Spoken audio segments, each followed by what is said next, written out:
Shelton on the three-point line. 2 seconds. One gets off the shot, and it's good. Oh, my. And I guess that tells you all you need to know about this first quarter. Brooks comes up with it, gets it to Myers down the court, and he's got a wide-open dunk, and he throws it down. Myers with a right-hand jam makes it 24-10. Warren gives it off to Holzhauer, fires it out front, Cowley for the three. Good, and a foul to go with it. How about that?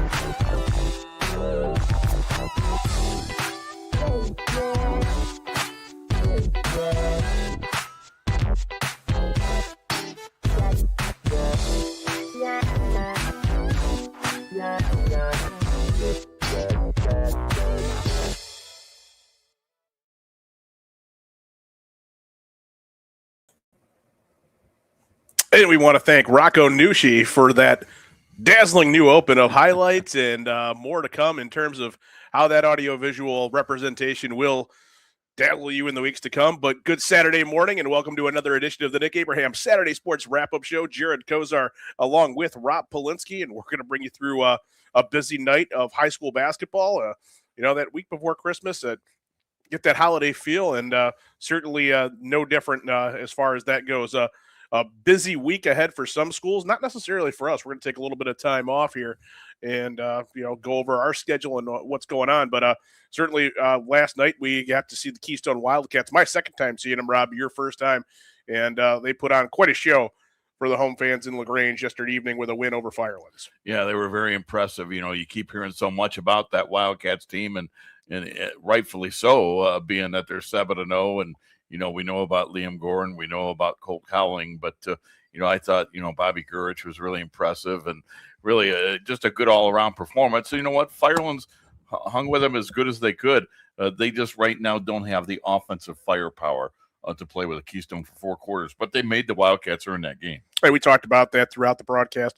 This Firelands team is going to look different after the first of the year, maybe even into February, depending on how long it takes for them to get some of their guys back. But certainly would like to see the rematch because Firelands played a spirited brand of basketball in a losing effort. Rob, tell us why we're on the air this morning and who we have to thank for that. Sure. We are on the Nick Abraham Saturday Morning Sports Wrap-Up Show live on WEOL.com and the Chronicle Telegram's YouTube channel, and it's brought to you by our title sponsors, Nick Abraham Buick GMC and Nick Abraham Elyria Ford. They're at Route 57 and East Broad Street in Elyria. Great time to get a car end of the year. Everybody knows that.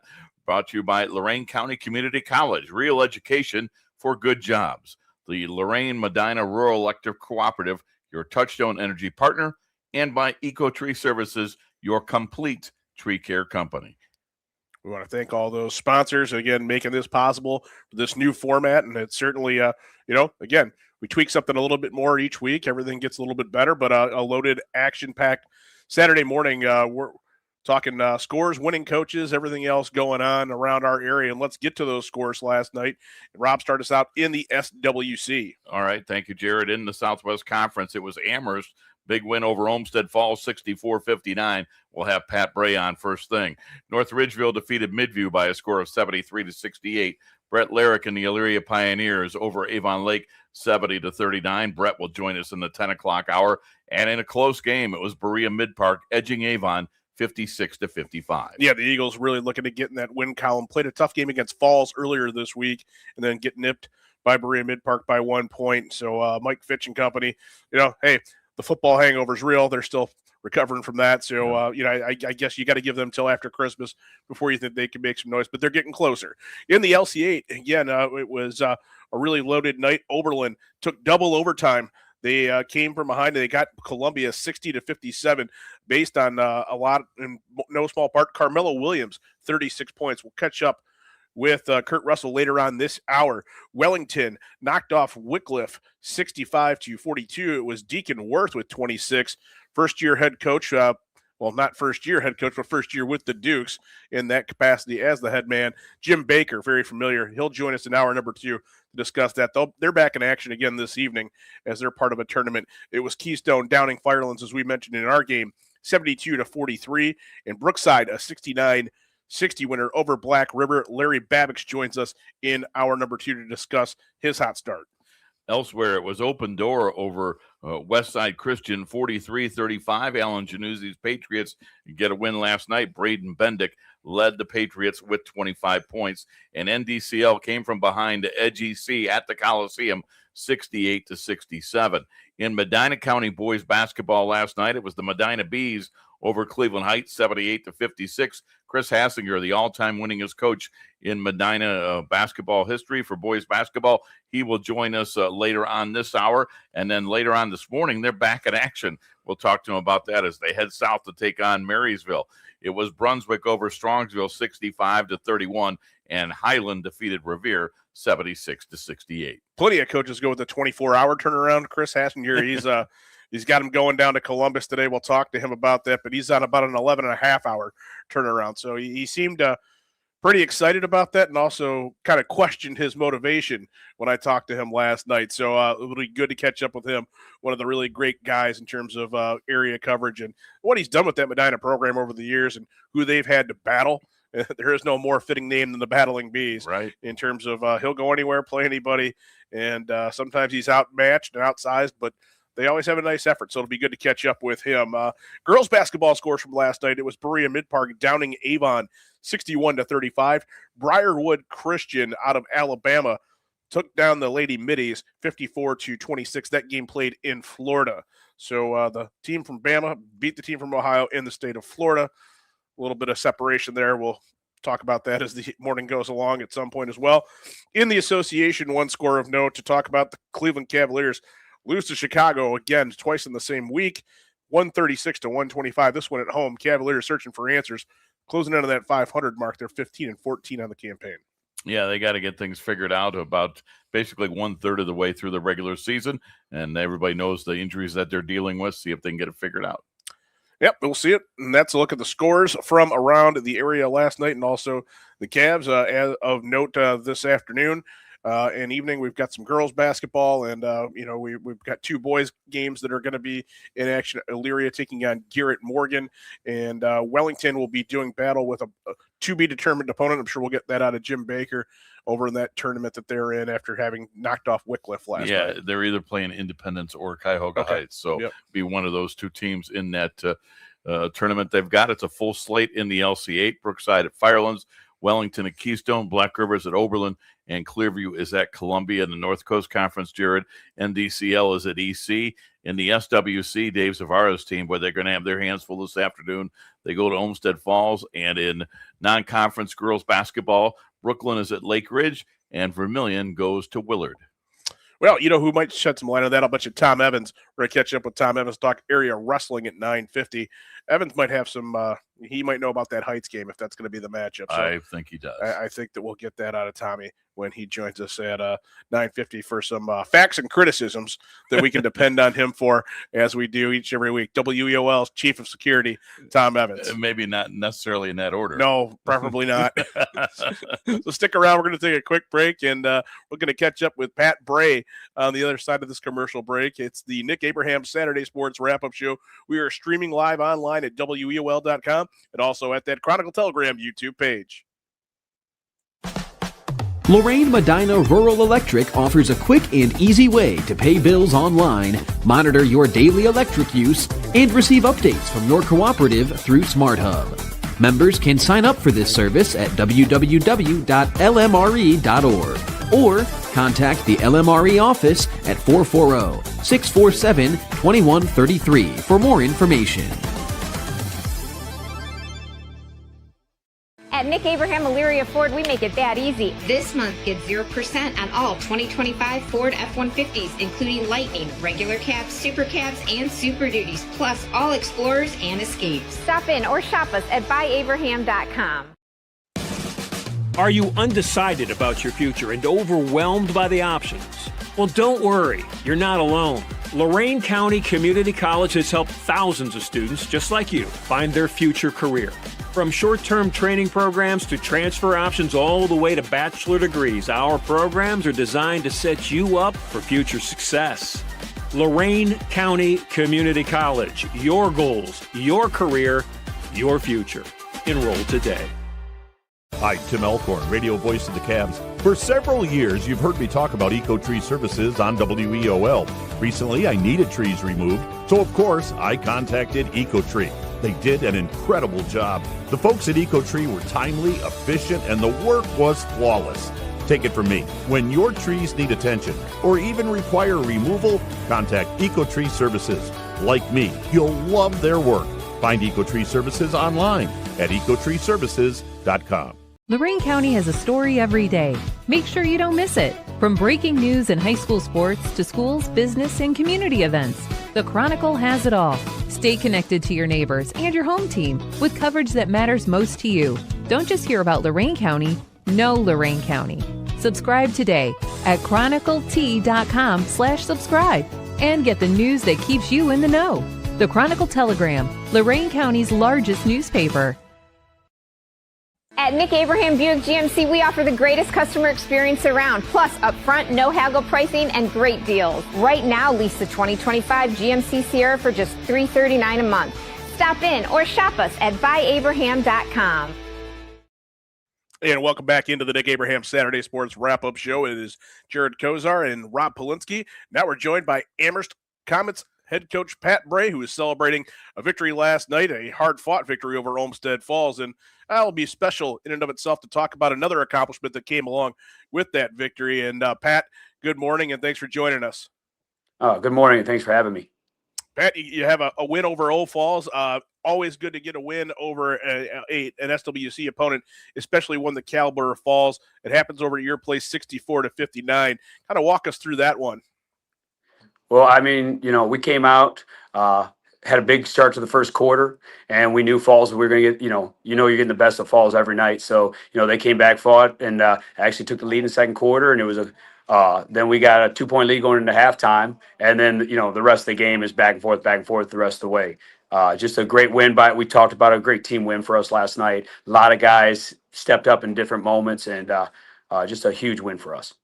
Rob and I were following that one at our game in Keystone, and you're right, Coach. You got off to a really fast start. You're up a dozen on those guys, and then all of a sudden they storm back. But that's pretty indicative of what you could expect with Falls. Saravac's a load inside. They've got other guys that can hurt you. So it took a real well-rounded effort out of your Comet Ball Club to be able to come back and win that one. Oh, yeah, and that's what Saravac went inside. So then we started to double down. Next thing you know, then they're hitting threes. So, yeah, it's just what you're going to get with Falls, and you just got to keep fighting through it. Coach, how important was that start, getting off to that double-digit lead? Even though you mentioned that Falls came back, took the lead, and then it was a dogfight in the second half. How important was that start for your basketball team last night? Oh, well, it was huge. It built our confidence, knowing that we talk about all the time. We believe we can play with anyone. It's just, making sure that everyone knows their role and does their role well. And so, it was huge getting that big lead out, and then, them coming back and putting us in a position where now we had to grind it out, and we end up grinding out another great win. Talk about your defensive effort. I mean, you limit them to 59 points. That's a pretty high-scoring team that you held to 59. I would think you had to be pleased with the defensive effort of your team. Yeah, and, with Beckler inside being able to protect the rim, and then you got Balicki, who he played huge last night, and then sitting down with their guards. We have guys that have bought into, I'm a big defensive-minded guy, and these guys have bought into, giving our best effort on defense every night, because we know offensively we got a lot of guys that can shoot it, can handle the ball. So, being able to sit down and get stops on a team like that was huge.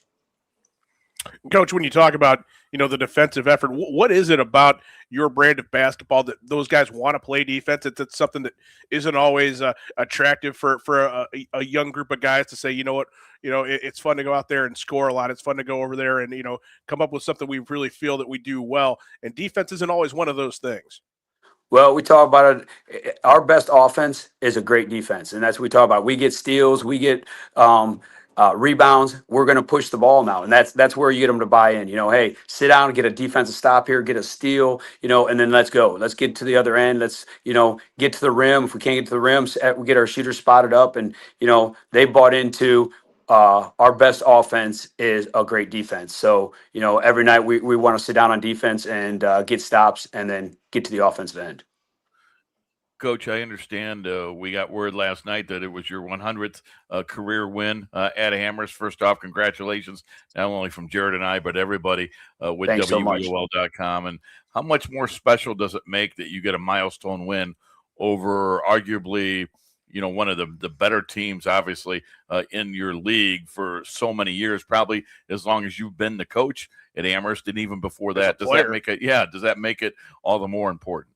Oh yeah, no doubt about it. Going into last night's game, every year you got to write down how many victories you have and stuff like that. So going into last night's game, I knew it was a possibility we could, and I thought about it. And I said, man, how big would it be for us to get my 100th win when we're 2-0 and an Olmsted Falls team that's 2-0 in the conference, and whoever wins this game is going to be in first place right now. And so the moment was really, really special.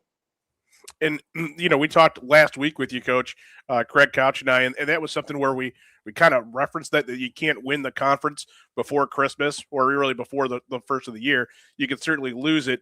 You guys aren't in any danger of that right now as you're off to a nice start. But there is a little bit of separation now where you can say, well, we got those guys. You're going to have to go to their place at some point and play too. And that's always a difficult task. But the point is that, throughout the first quarter of the season, it's sort of mission accomplished right now, at least to that point for you and your group, right? No doubt about it. But, we've talked about it in the SWC. That anyone can beat anyone on any given night. And so the mentality of this team has been great as far as next game up is the biggest one we're going to play. Pat, I'm always interested how teams and coaches look at the holidays. Most, don't have conference games. Some choose to play some non-conference games. Some decide, let's take a couple weeks to practice.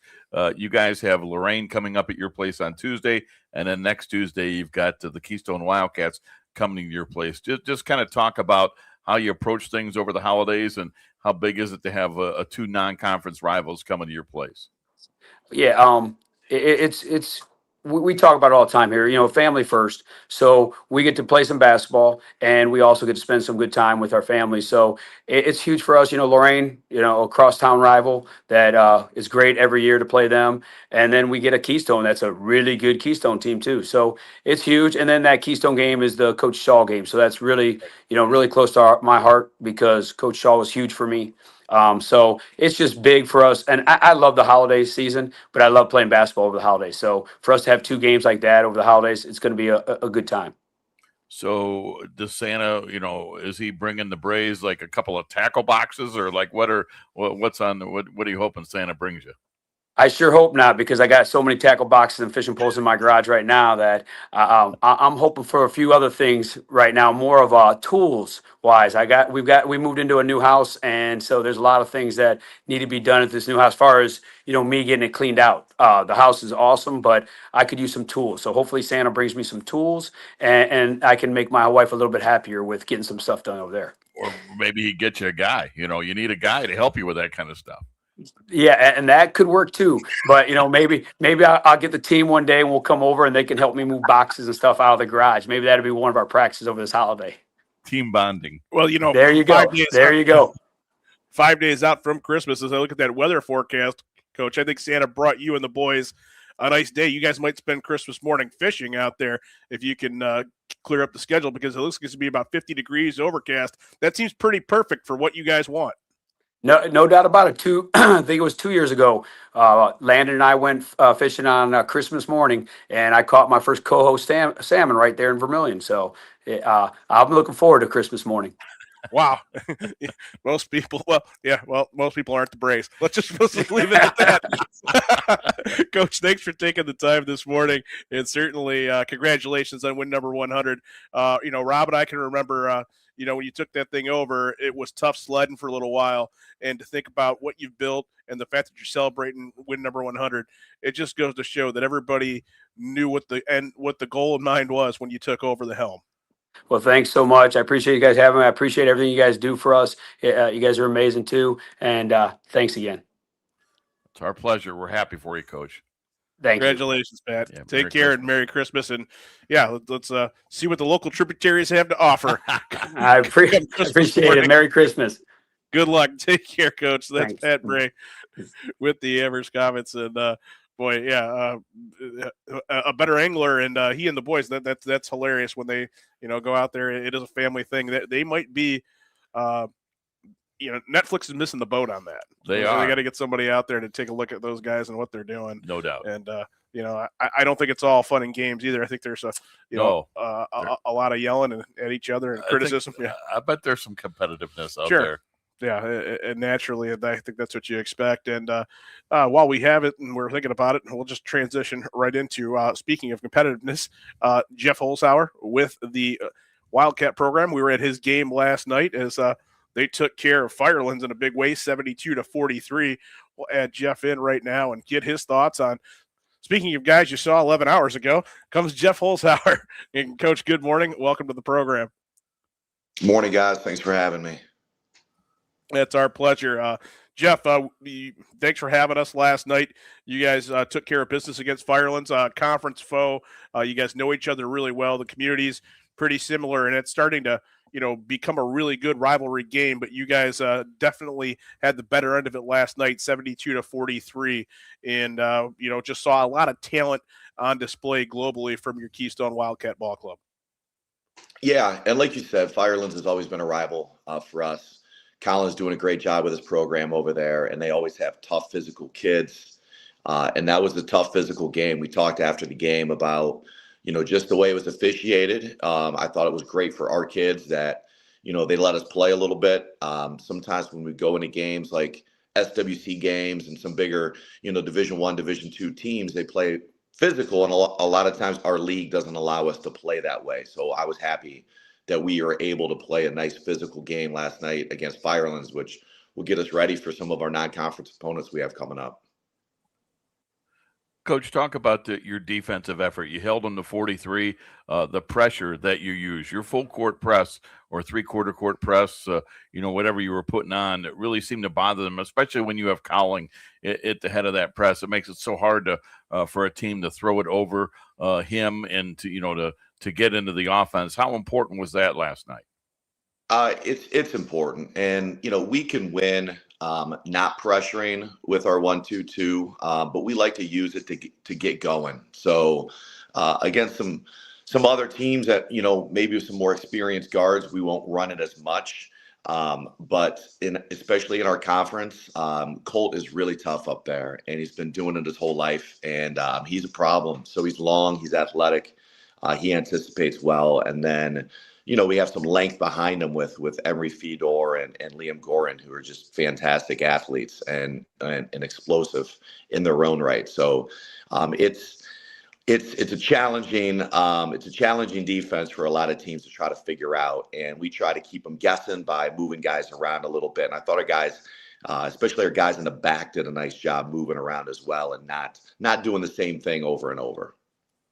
I know Fortner had 17, but can you talk about the defensive effort your team had, against him? He did not have a field goal in the second half. You made, things very tough for him to come by, although he did have 17. Was that kind of the focal point defensively, was to do as best you could against him? Yeah, Aiden's he's a fantastic athlete. So, if you look at film, you look at teams that are double teaming him and triple teaming him, and that's what they try to do to slow him down. He still averages 20 points a game with teams doing that. We said we're not going to double him. We're just going to have Emery guard him. We're going to guard everybody else. Emery does a nice job just wearing down big, strong athletes. And Aiden, we wore him down last night, and he's a fantastic athlete, but he's asked to do a lot on that team. So we just thought, we're going to throw a big body on him, and we're going to try to hold the other guys down. And if Aiden gets some points, he gets some points. And he did, especially early. And he hurt us with some offensive rebounds, some points in transition.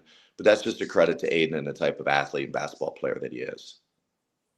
Jeff, we talked about that last week when you were on with Craig Couch and I, and a guy like Emery Fedor, with the explosive production you have from Cowling and obviously Liam Gorin, it's a situation where Emery's role, which he embraces, is basically, be that physical force inside. Don't let things get past you. You might be the last line of defense. And it's not just him, it's the rest of your ball club. They gravitate towards wanting to play those roles and do things to help each other and put everybody else in a position to succeed. Yeah, no doubt. And that's the definition of a team. Everybody has defined roles, and we talk about those roles and what we expect out of each kid. But for a school our size, we're Division 5 school, and I've already talked about Colt and Liam and Emory. I mean, those are some there's some breathtaking athletes. So at this level, you don't find many teams that have guys that can play above the rim like those three can. And I know Liam and Colt wanted to get a couple dunks for you guys last night. And, we've been averaging, I think, I don't know, 2, 3, 4 dunks a game. And our legs are a little tired. And believe it or not, Liam doesn't have one yet. And Liam probably dunks as easy as anyone on the team. And he had a chance last night. And I think he was just a little tired. So we try to get a few for the kids in the stands to keep them coming back. One of the things that really impressed me last night about your team, Coach, was your unselfishness. When I was looking at the stats you gave me, you guys average a lot of assists per game. Several of your players, and even your high-scoring players, Cowling and Liam Gorin, with the assists that they have. And I thought those guys gave up some good shots for better shots for teammates. And what does that say about them? And how much better does that make your basketball team? Yeah, like we talked about last night, we're going to be as good as Colt and Liam can take us scoring wise. But then you get to a level where, if you really want to, step into that next caliber of basketball teams, our other guys have to have huge roles on the team. And you can kind of see that slowly developing last night. We had, for the first time this year, we had 4 guys in double figures. So, joining Liam and Colt, we had Ty and Bobby, we're both double figures. So, for us to take the next step and really be an elite team, those guys need to score and they need to make plays. And that's not going to happen unless Liam and Colt trust them. And you kind of saw that last night where, we talk all the time. Liam and Colt, they can score at any time. They can just rise up and they can score on people. It's not always the best shot, but they can still make it. So they're doing a nice job getting some of the other guys involved. And that's what's going to make our team really, really tough to beat down the stretch. Jeff, Rob and I have referenced it throughout the broadcast last night. It seemed like there were times where Firelands would get a bucket, cut it to 6, something like that, like what you think a manageable number would be. And then seemingly 30 seconds later, you guys had pushed that out to a double-digit lead again. It just comes in bunches, maybe even, an avalanche would be the term, given the weather we've experienced lately. But, I get the sense that you guys are never really going to feel that you're ever out of a game based on the ability to score in bunches like that. Yeah, I hope not. And, we preach that all the time. I tell our kids, never give up. I've been coaching long enough to see some crazy things, and we've been on both ends of it where, crazy comebacks, and then we've had some teams come back on us. So, high school basketball, you never know. And with this group, like you said, we even the Columbia game the other day, it was tight for a while. And then you look up and we're up 20, and it happens so fast because we have guys that can defend. We always say, just like Pat, talked about, defense leads to easy offense. And we have some guys that can defend and create some easy offense, but then we just got some guys that can flat out score, and they do it quickly. So we can erase deficits. We found that out in the Olmsted Falls game where we just kind of hung around. And then, Liam and Colt made some plays down the stretch, and boom, boom, boom, we win the game. So that's what they're capable of doing is scoring in bunches. Jeff, another thing for elite teams this time of year is when you see the different teams that are going to the showcases, different holiday tournaments, that type of thing. What does it mean to your program, to you, to be going to Brunswick to take on a quality Walsh Jesuit team, on Tuesday? Yeah, we're excited. It's an honor just to be asked to play in these, and it's a credit to our kids. So when you have kids that work hard and do the right thing and are successful on the basketball court, people want to watch them. So I think we're a team that's exciting to watch, and there's a reason why we got invited to these showcases, and we're really excited to take on Walsh. And they're a quality opponent. They lost another tough one last night. They lost to Padua, and Padua is just very, very talented. They lost to St. Ed's last week. They lost to Massillon. So Walsh probably looking at us and thinking that it might be a little bit of a break for them compared to some of the competition that they've had. But also we'll have something for them, and we're anxious and excited to be able to compete at that stage against a good quality opponent like Walsh Jesuit. Well, good luck in that contest, Coach, and great catching up with you last night. Coach Elliott, Coach Morgan, Coach Whitaker, and sure you guys are all, getting set for a breathtaking holiday season coming up. And we wish you nothing but great times and, happiness throughout this holiday season for you and your family. And, thanks for, letting us in on a few things yesterday as we celebrated after your victory last night. I have a great staff. We enjoy the kids, but we also enjoy each other as well. And we have a great time. We have a great friend group in LaGrange. And it's awesome that we have so many people that have a vested interest in our kids and what we do. So that includes you two as well. So thanks, guys. Thanks, Coach. Well, we feel like we're an elite company there. Thanks. And all the best as you move on to the game next week and your holidays. Jeff Holzhauer with the Keystone Wildcats. And, always good to catch up with him on a Saturday morning. And, Rob, they got something going there. There's just no other way to put it. They do. I mean, it's no secret. And, here's the other thing. Of their starters last night, one's a senior.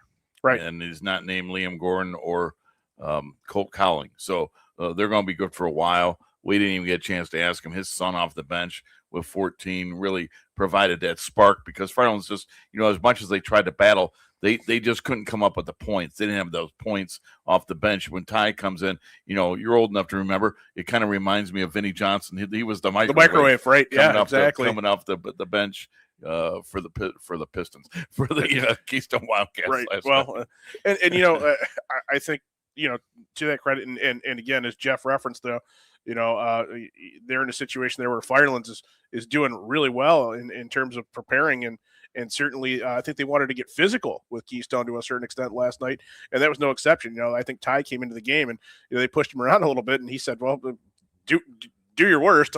I'm still going to knock down these 14." Right. And that could be a psychological edge at that point too, when you just know that, like, hey, I took your best shot. The other thing that was psychological last night, I thought there were times Firelands played really good defense and they got the first shot stopped. Yeah. But how many times did we say last night during the game and we saw Keystone get offensive rebounds, and those are backbreakers. They would get those offensive rebounds, put in that second or third shot.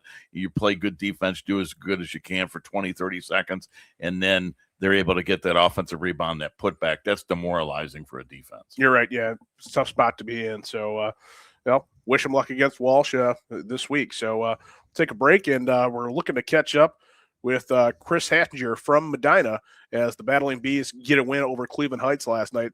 Get his thoughts, hopefully, next on the Nick Abraham Saturday Sports Wrap-Up Show, streaming live on WEOL.com and also on the Chronicle Telegram YouTube page. At Nick Abraham Elyria Ford, we make it that easy. This month, get 0% on all 2025 Ford F-150s, including Lightning, regular cabs, super cabs, and Super Duties, plus all Explorers and Escapes. Stop in or shop us at buyabraham.com. Hi, Tim Elkhorn, radio voice of the Cavs. For several years, you've heard me talk about EcoTree Services on WEOL. Recently, I needed trees removed, so of course, I contacted EcoTree. They did an incredible job. The folks at EcoTree were timely, efficient, and the work was flawless. Take it from me, when your trees need attention or even require removal, contact EcoTree Services. Like me, you'll love their work. Find EcoTree Services online at ecotreeservices.com. Lorraine Medina Rural Electric offers a quick and easy way to pay bills online, monitor your daily electric use, and receive updates from your cooperative through SmartHub. Members can sign up for this service at www.lmre.org or contact the LMRE office at 440-647-2133 for more information.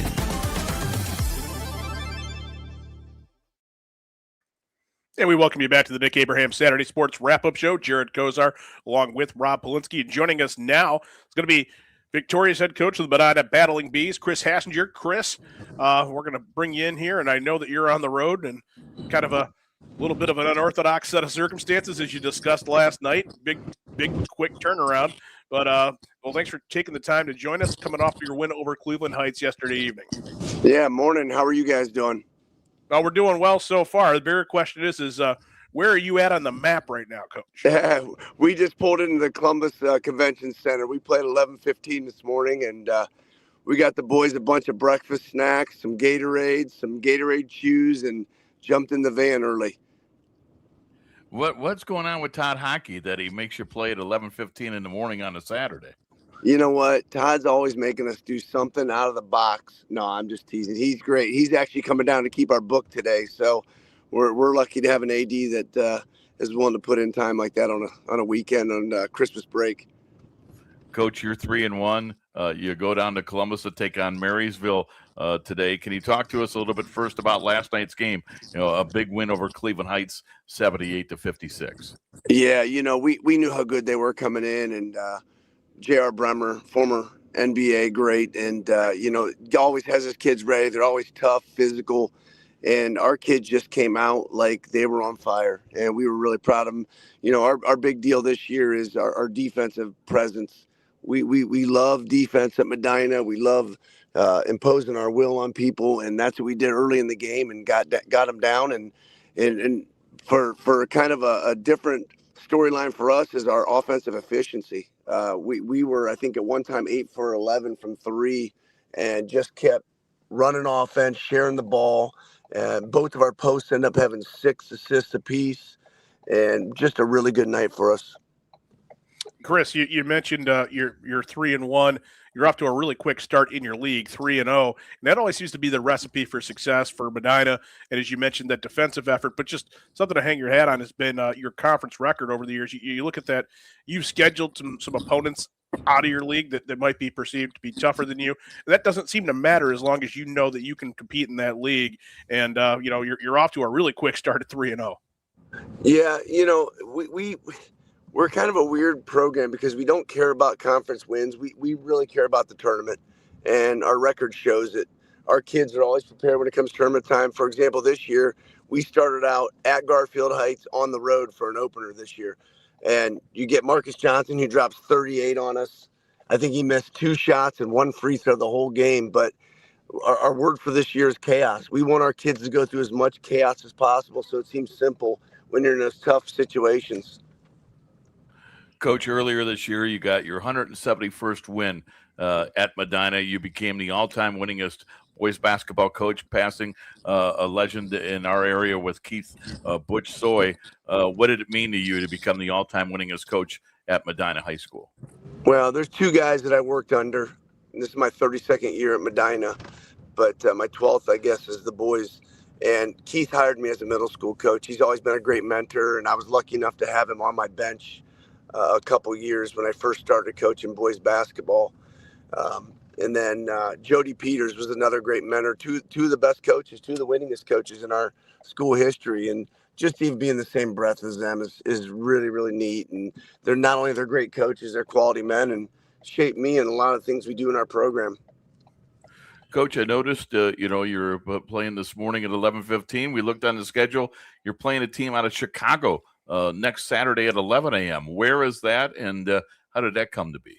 Well, we've been going to either Chicago or Florida a lot over the last few years, and this Chicago team, we've made a relationship with them, and we usually try to find the roughest places to play. We like our kids to see how good they have it, so we're going to go into a pretty rough area, play a basketball game, see how good we have it, and, compete. But mostly our trips over the winter break, the Christmas break, are about fun. We definitely want to win, don't get me wrong, but we're down there to bond and eat ice cream, and we have a pizza eating contest the first day we get down there. Lucas Hogan has the school record right now. But what's that school record at, Coach? How many you got, Lucas? 7 pieces of deep dish pizza. And deep dish Chicago pizza, 7? Oh yeah, but he's 6'11", 255 pounds, so he's got to put it someplace. It's good to have that kind of hammer, 6'11", 255 pounds. Coach, you mentioned that, though. Is that a reflection about your preparation, as you mentioned, for tournament time, having these type of trips and then, going on the road and just everybody sort of has that bonding moment before you have to call upon that experience when you need it in a ball game? Absolutely. Our best team and won district championships have some type of connection off the court. And that's why we feel these trips, like we're going to stay overnight tonight in Columbus. Even though we play this morning, we're going to go eat. We're actually eating with our cheerleaders. We're going to make it a big team event today. And it's just fun. I mean, kids have to have fun. It's a grind. We ask so much out of these kids, basketball wise, that you have to enjoy yourself off the court. And plus, if you know anything about me, I'm a pretty intense guy and competitive guy, and I like them to see me off the court and having fun and, you know, messing around with them and wrestling around with them and showing them that I got a kid at heart too. So, well, I think one way to do that is I want to see you go slice for slice with that young man and see if you can beat his record next Saturday, Coach. oh my goodness, I have enough trouble getting one down. I'm kind of soft when it comes to that. Well, at the end of the day, you are literally and figuratively driving the van, so they don't have a choice but to fall in line, Chris. So we want to thank you for taking some time this morning, and it's always good to catch up with you. It doesn't happen every week with us, as far as covering Lorain County, but certainly just for those in your area that tune in and follow you guys, and certainly Rick and Albert do a great job in the Gazette with their coverage of your program. It's good to hear what Medina's all about, and certainly we've always enjoyed that relationship with you. Yeah, well, we love being on, and we really appreciate the coverage because it's special for these kids. High school is a really special time, and they definitely deserve the recognition. Thanks, Chris. Thanks, Chris. Good luck. Safe travels, first and foremost, and a happy Merry Christmas once you guys get back to reality. And, you'll learn a lot about each other over these next 24 hours, I'm sure. It's no doubt. With the Medina Battling Bees program. Thank you, and be safe. But, yeah, he's been the road warrior over the years, and that's not just a joke about where he's at right now in Columbus, but we followed them many times. Medina would be the last team we'd have locally against sometimes overwhelming odds, maybe not heavily seeded, and they'd come out there and they'd surprise you. He's a little different, right? Chris is a little He'd different. Be the first guy. one to tell you. But he gets it. And, I thought that was great how he says over the holidays, you got to have fun. This is a grind. He recognizes it. He expects those kids to compete as hard as anybody for 32 minutes. But after that, and, he knows you have to have a little bit of fun with this. So, let's face it, going up to Chicago, have some team bonding, play a game, eat a little pizza, be there today. I figured they were at 11:15 in the morning because they wanted to get right back. No, they're going to hang out in Columbus. I'm sure there's other games. They'll watch some other games. They'll hang out as a team. They'll head back to Medina tomorrow. So, good for them. Yeah, certainly. Quick transition right now as we have Kurt Russell on deck. And I'll tell you what, there's a guy that doesn't know about playing for 32 minutes because this week he's had to go to extra frames twice. Last night, double overtime, Coach, takes you, but you come away with a victory last night. And just walk us through that one. Huge performance out of Carmelo Williams, double OT as you get the better of Columbia, talented Columbia Raiders team, 60-57. Well, good morning, Rob and Jared. And like you said, for some reason in conference play, we don't like playing 32 minutes. We always like playing overtime. We play overtime against Firelands and overtime last night. But a great Columbia team. I couldn't be so more proud of the way our boys handle resilience. I think we was down maybe 5 points in the second overtime with probably a minute and 45 seconds remaining. And we just stuck to our guns. We stuck to our defense, got a couple of steals. And I couldn't say more about Carmelo Williams yesterday. I believe 36 points and just really took over the ball game. We've talked about it. It seems to be the theme with a lot of coaches this morning and really all of our programs up until this point. Defense, it sets the tone. But for Oberlin, people that are familiar with your teams over the past couple of years, it's defense and it's got to be hustle too. You're not always going to have the deepest roster, so who's ever out there has to be able to contribute. And athleticism and conditioning speaks volumes in terms of what they're able to do late in games, and especially like you said, when you're going extra frames. Yes, most definitely. And we are not the deepest team, but we did have a couple players who came off the bench yesterday, Santos, and we had Julian, who gave us some key minutes. Our center, Drew Walters, got into some foul trouble, and so we went to our bench a little deeper than usual, but the kids really stepped up, and we have to be conditioned. Like I said, we play maybe 6-7 players a night, and so we have to make sure that we are conditioned, focused, strong and resilient, and we did a good job with that last night. Coach, you win in double overtime last night. I'm wondering if earlier this year your overtime win against Firelands helped you last night. Having that experience, having your boys pull through, beat Firelands in overtime. Do you think that helped your team, especially when you got down by 5 late in double overtime? Most definitely. That game against Firelands, once again, a good Firelands ball club where we were able to overcome some deficiencies. And also we had the overtime game against Medina Christian that we lost, but at the same time gave us some confidence and some experience of going to these extra time periods. And it really did help us a lot. When you are playing 6 or 7 boys and then you go to overtime and double overtime, now you're playing basically last night with double overtime. You're playing an extra quarter of basketball. You guys played 5 quarters, 40 minutes of basketball. Is it more mental or physical to get through that and for your kids at the end of a ball game like that? Yeah, Rob, I would say that it's both, right? It's physical and mental. The physical aspect, of course, is the conditioning that we try to pride ourselves on, but it's also mental. We was up by 9 points in the fourth quarter, and then blew the lead. And so the mental aspect is for us to forget about that and let's get into overtime and see what we can do. So it was really both last night. Coach, that's a really interesting point you bring up. How do you and your staff combat that? Because these are high school guys. They've got other things that are going on in their life in school, and basketball is just one facet of that. But you guys have to compartmentalize that and tell them, just as you said, we got to forget about that and move forward. But it's way easier said than done, and you've been at the helm for a while. Talk about what are some of the tricks of the trade there? You know what? I really think, Jared, that it comes down to our practice, where we practice game time situations where we down by 10 points against a JV team, or we down by 15 points against a JV team with 3 minutes to go. So we really condition ourselves for these experiences. So it's not a shock to them. Rather, it's more of a experience. We've been here before. We practice this. Let's lean into our practice. You mentioned at the beginning Carmelo Williams with 36 last night. Is that his high point total as a member of the Oberlin Phoenix? And what was going well for him last night? Why was he able to have the kind of night that he did? Yes, that was his high point for his career. He started as a sophomore for us. And honestly, he was just on fire yesterday. Like, the basket was just wide. There were some shots yesterday where I'm like, why are you shooting that? Good shot. You know how that goes. Where those no yes shots. That's right. He was doing step back 3-pointers that we never practiced, and it was just going in. And as a coach, I think it was just my responsibility just to clear out and let Carmelo do what Carmelo's going to do yesterday, and he really stepped up.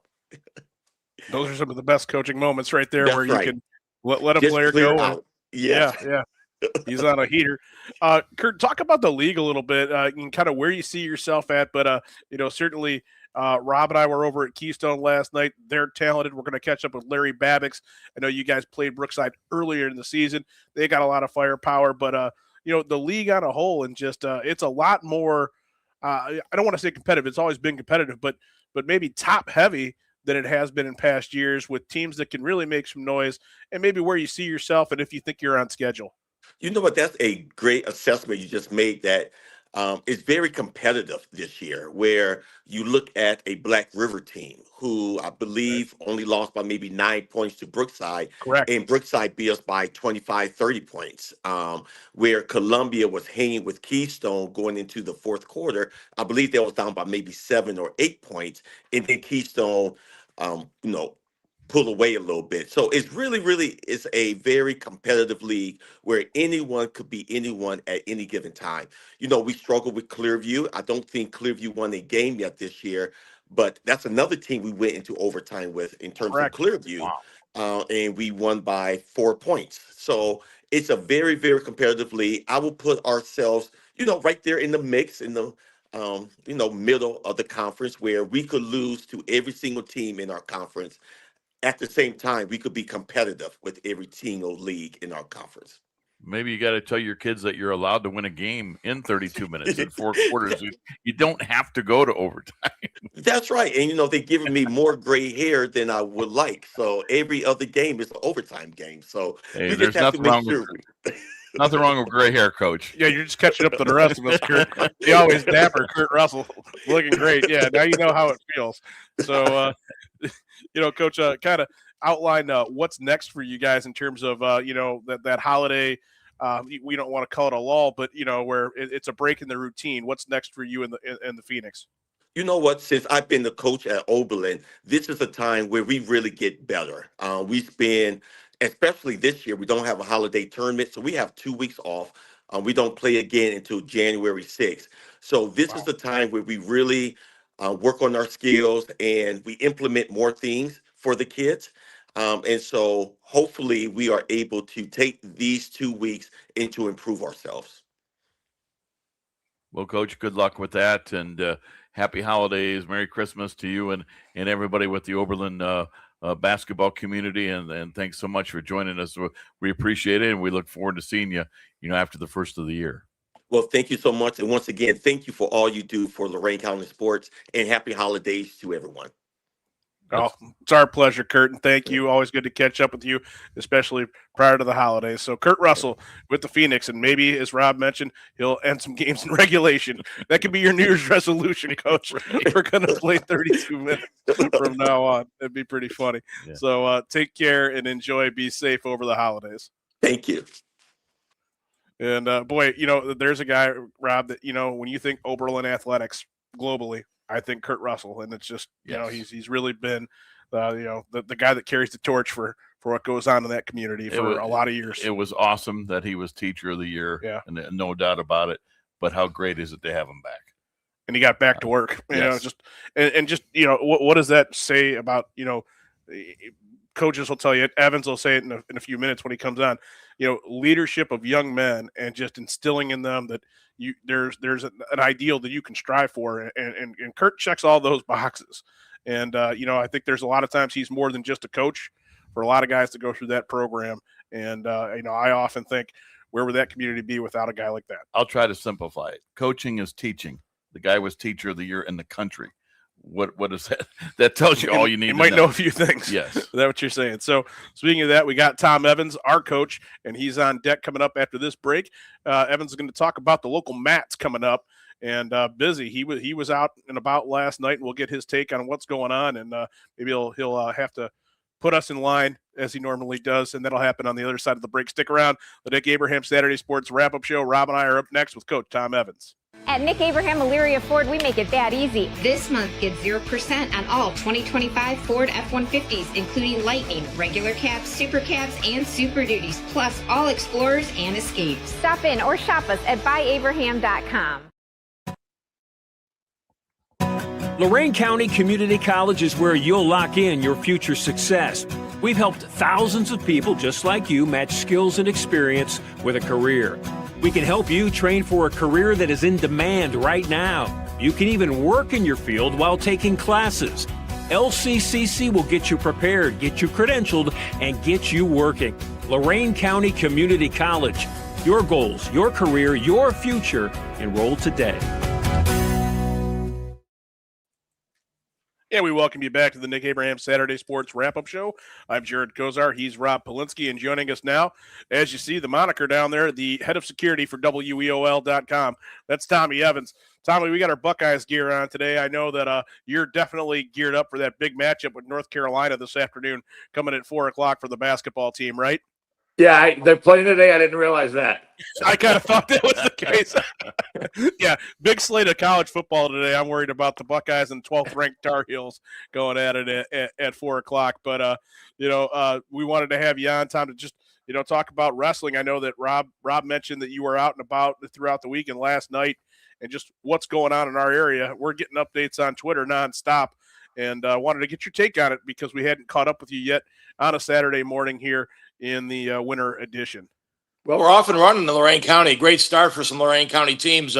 First weekend of the year, Lorain High School had the Titan Classic, and Elyria won that, and Lorain was a strong second-place finish, and Elyria did the double-double that weekend. The girls won the brush tournament, so boys and girls both come out winners that first weekend of the year for the Pioneers, and I see that they put a thumping on North Ridgeville Thursday night in a dual meet, so Elyria is really off to a real nice hot start here in the county. Avon Lake won the Cobos. The Cobos, probably the longest running tournament here in Lorain County. Avon Lake's loaded again.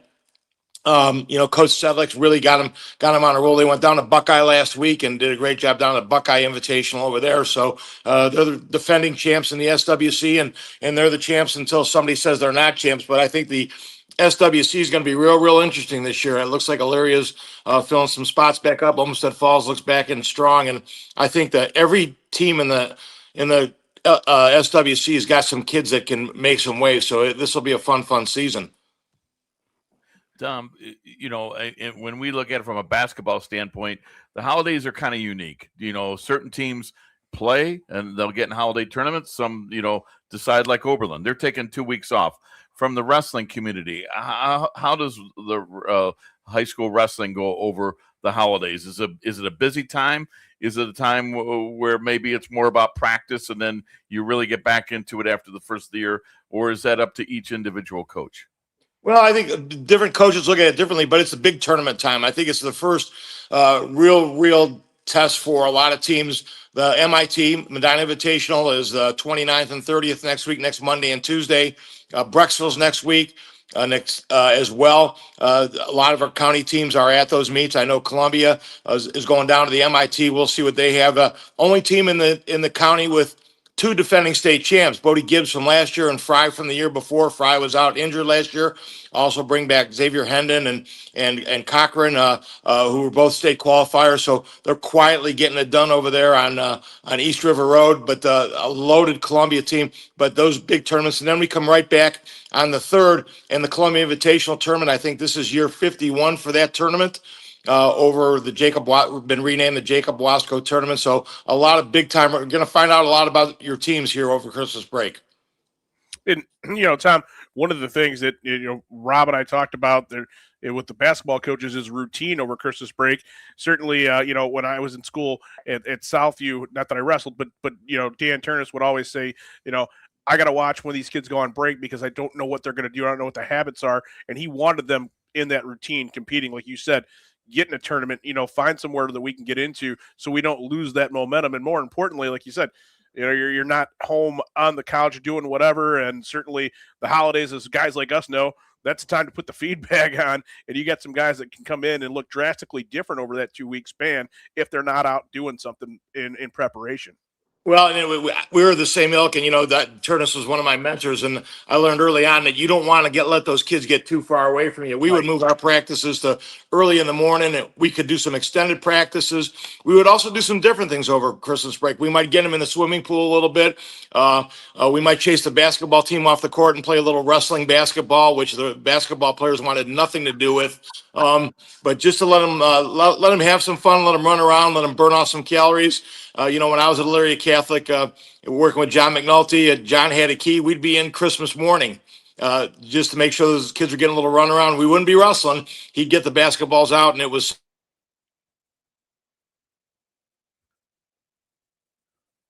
Oh, we lost Tommy. Tom, we lost you. I think he's going to get back in here, but maybe someone found out he said that they opened up the gym on Christmas morning at EC. I would think that's a no-no. He might have got the diocese there, or even somebody above the diocese to put the kibosh on that. I think we had a friend who was no longer with us, sadly, that might have opened up that gym for Evans, and that might have been him pulling the plug on Evans from up above. Right, I think that's what we just experienced. That was divine intervention. I think you might be right. Well, there he is. There we got Tom back. Tom, you're back with us. We lost you there for a minute. You started mentioning about wrestling at EC on Christmas morning, and miraculously we lost you. Well, that's somebody sending a message to me. Maybe, I don't know. That's exactly what we said. We know exactly who pulled the plug on that one from up above. Hey, Tom. Last night you're also the voice of Kent State men's wrestling. Cleveland State, their program came to an end, and obviously that was a very sad thing for all of Northeast Ohio. But with that, Kent State has a new coach, and I'm sure they have wrestlers that came over from Cleveland State. Can you talk to us about how they're doing? And then also this week, they announced that they will have the first Division I program in the state of Ohio for women's wrestling, and that'll be in 2027.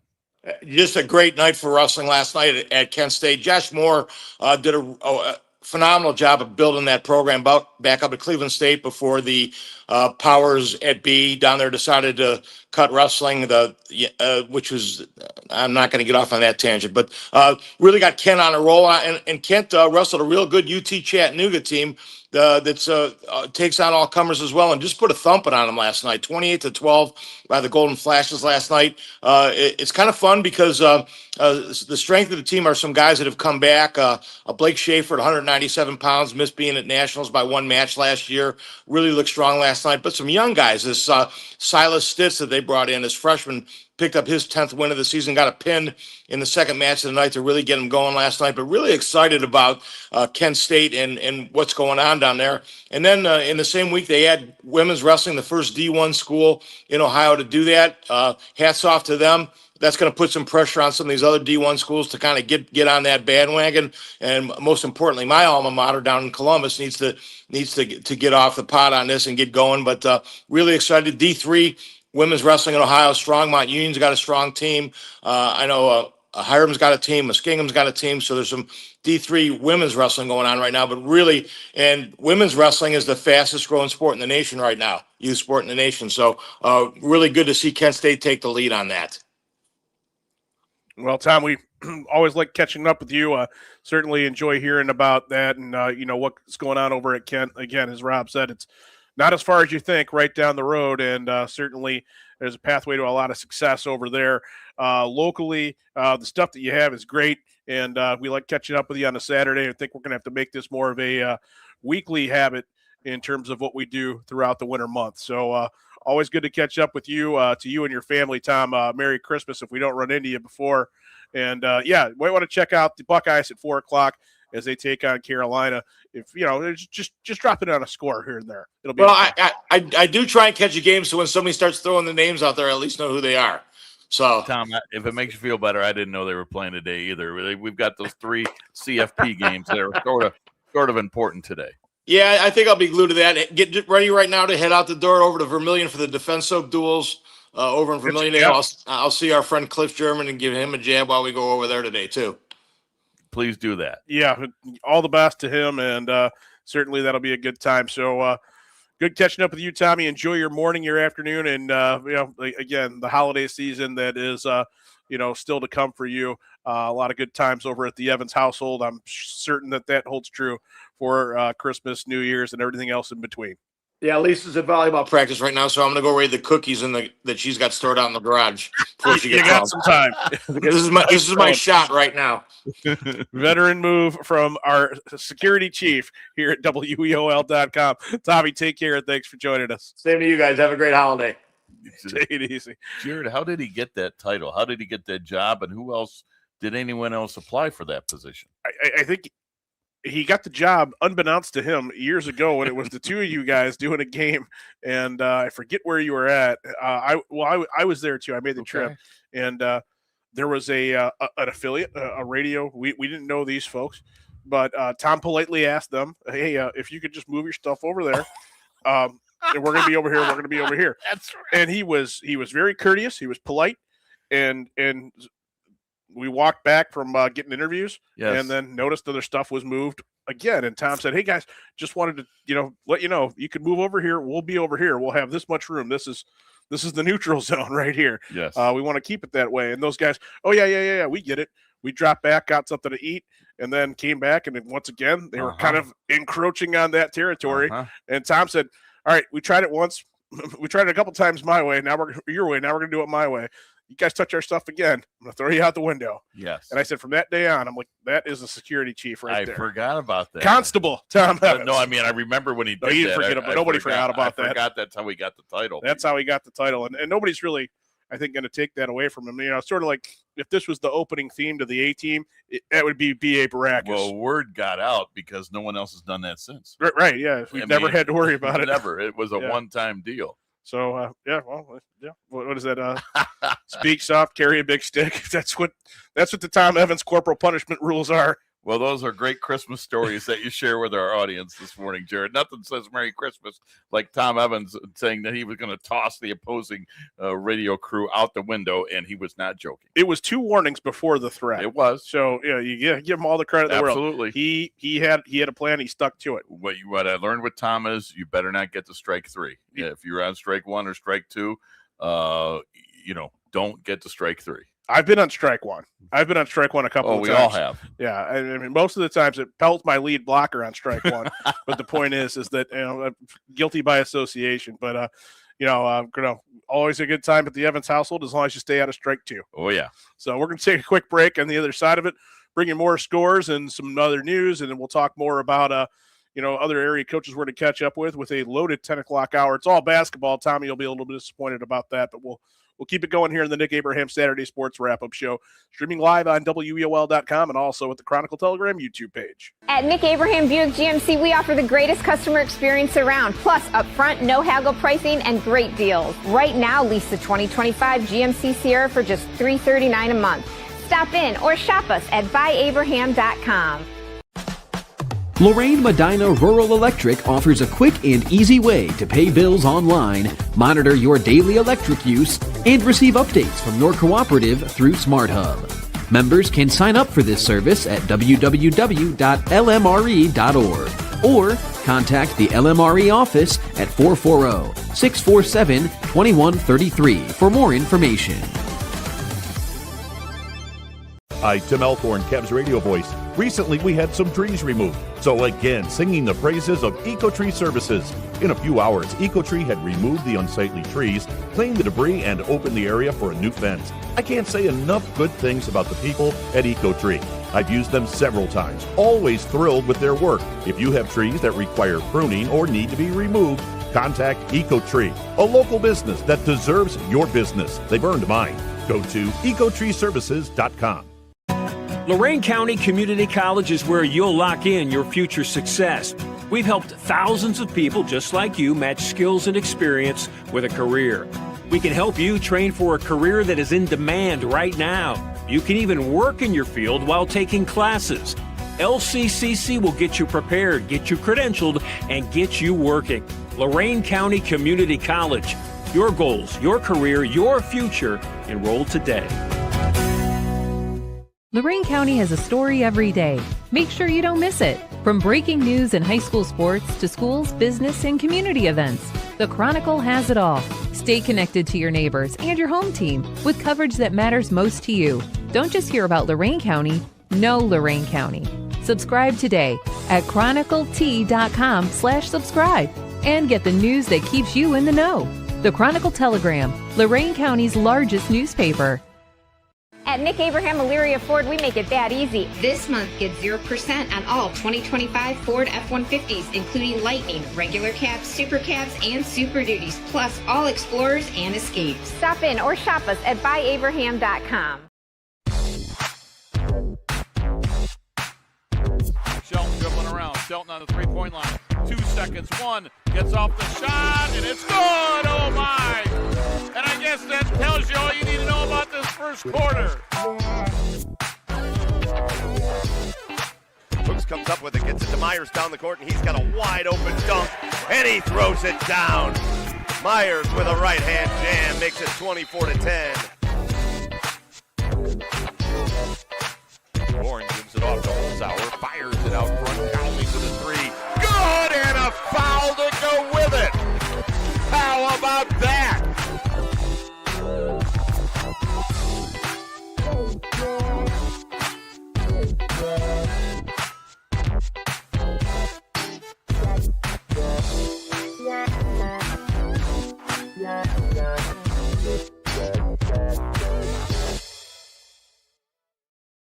And we welcome you back to the Nick Abraham Saturday Sports Wrap-Up Show. Jared Kozar, Rob Polinsky, along with hour number 2. I want to thank Rocco Nucci for that great graphic that you'll see at the top of the hour to start up the Nick Abraham Saturday Sports Wrap-Up Show. Highlights and more, courtesy of the Rock Dog, as he gets us a little bit more fine-tuned each week that we come out here. So we thank him for that. But again, loaded second hour to get to. We're going to go wire to wire with 5 boys basketball coaches, starting with Ben Chase here of North Ridgeville in just a couple of moments. Want to get you the scores from last night, though, and we'll go through those. Rob, take us through the SWC. All right, in the SWC, Amherst over Olmsted Falls, 64-59. It was North Ridgeville over Midview, 73-68. Ben Chase on as soon as we're done recapping the scores. Elyria over Avon Lake, 70-39, and Berea Mid-Park bested Avon, 56-55. In the Lorain County League, it was Oberlin over Columbia in a 2-overtime affair, 60-57. Kurt Russell joined us in hour number 1. Wellington knocks off Wycliffe, 65-42. Deacon Worth with 26 points. We'll get Jim Baker's thoughts on that later on in this hour. Keystone down Fireland, 72-43. Jeff Holzhauer caught up with us in hour number 1. And Brookside took care of business against an improved Black River squad, 69-60. Larry Babbix will join us later on this hour to discuss their win. Non-conference basketball last night, Open Door over Westside Christian, 43-35. Braden Bendict had 25. We'll have Alan Januzzi on later on in the show. It was NDCL edging EC 68-67. In Medina County boys basketball last night, Medina over Cleveland Heights, 78-56. Chris Hassinger joined us in hour number 1. Brunswick bested Strongsville, 65-31, and it was Highland over Revere, 76-68. Girls basketball scores from yesterday, it was Berea Mid-Park taking care of Avon, 61-35. Elsewhere, Midview was on the road in Florida playing a team out of Alabama, that being Briarwood Christian, and they knocked off the Lady Middies 54-26. Lady Middies will be in action again, still in Florida, I believe, with another game to play in that tournament. In the association, one score of note last night, it was the Chicago Bulls taking care of the Cavs for the second time in as many days, 136-125. The Cavs now kind of not going the right direction, 15-14 on the campaign, need to figure some things out. They'll be in action again tomorrow night as they take on Charlotte at home, but the Cavs doing some searching right now in terms of trying to get back on track. Speaking of on track, Ben Chase and the Ridgeville Rangers, they come out with a nice win last night over Midview, 73-68, and we're going to bring Ben on stage now. Coach, good morning, and welcome in. Hey, good morning, guys. Thanks for having me.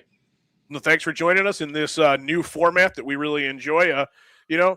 Same here. I love it. We feel you would be an early adapter, Coach, out of the guys that we deal with. So thank you for that.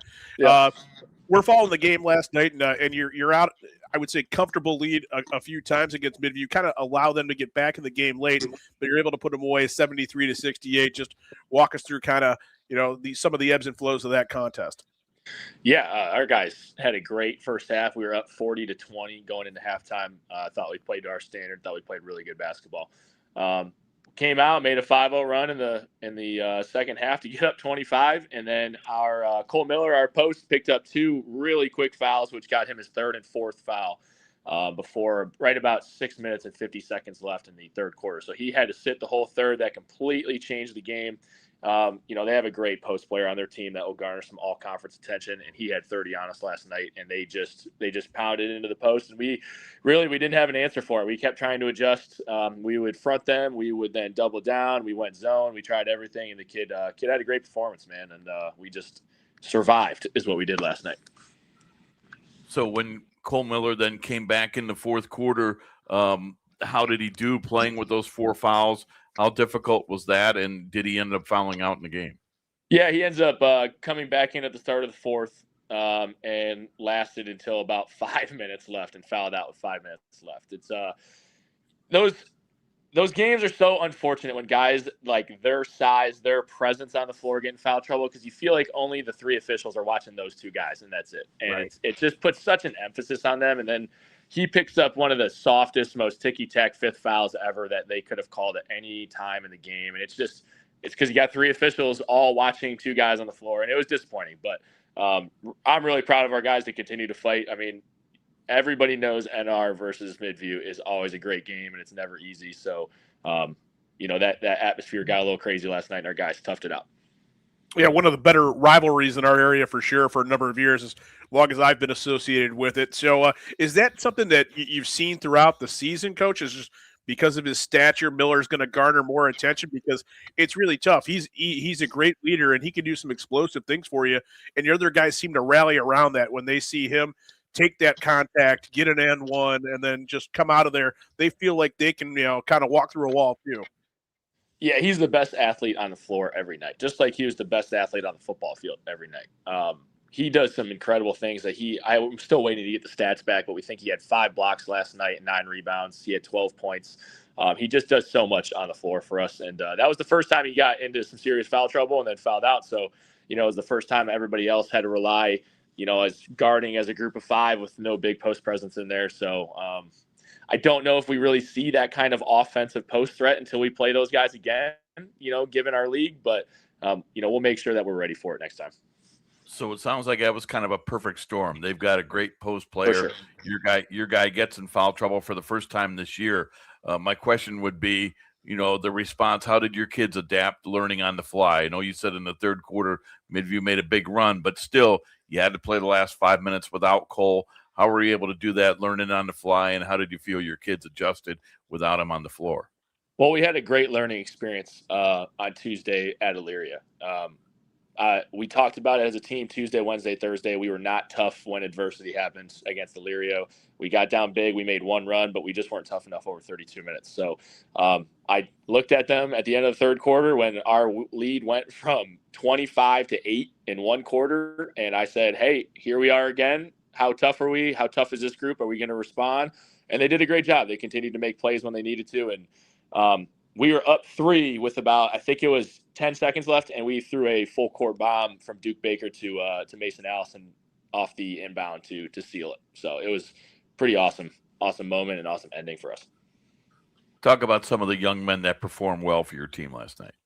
Yeah, Mason Allison had his first career 20-point game as a sophomore. That kid is so athletic, competes so hard. Duke Baker had 11 as a senior. Luke Rowe had 13. Hayden Stefanchik as a freshman made 3 threes last night, scored 9 points. Just a total team effort like we normally have. Coach, last time we got a look at your ball club, it was a win against Brookside over at your place on a snowy Tuesday night. Rob and I were out at that one, and you guys played a really, really nip and tuck first half. And Brookside, take nothing away from them. They're a great club. It was a great matchup at their place last year, and you guys came away victorious.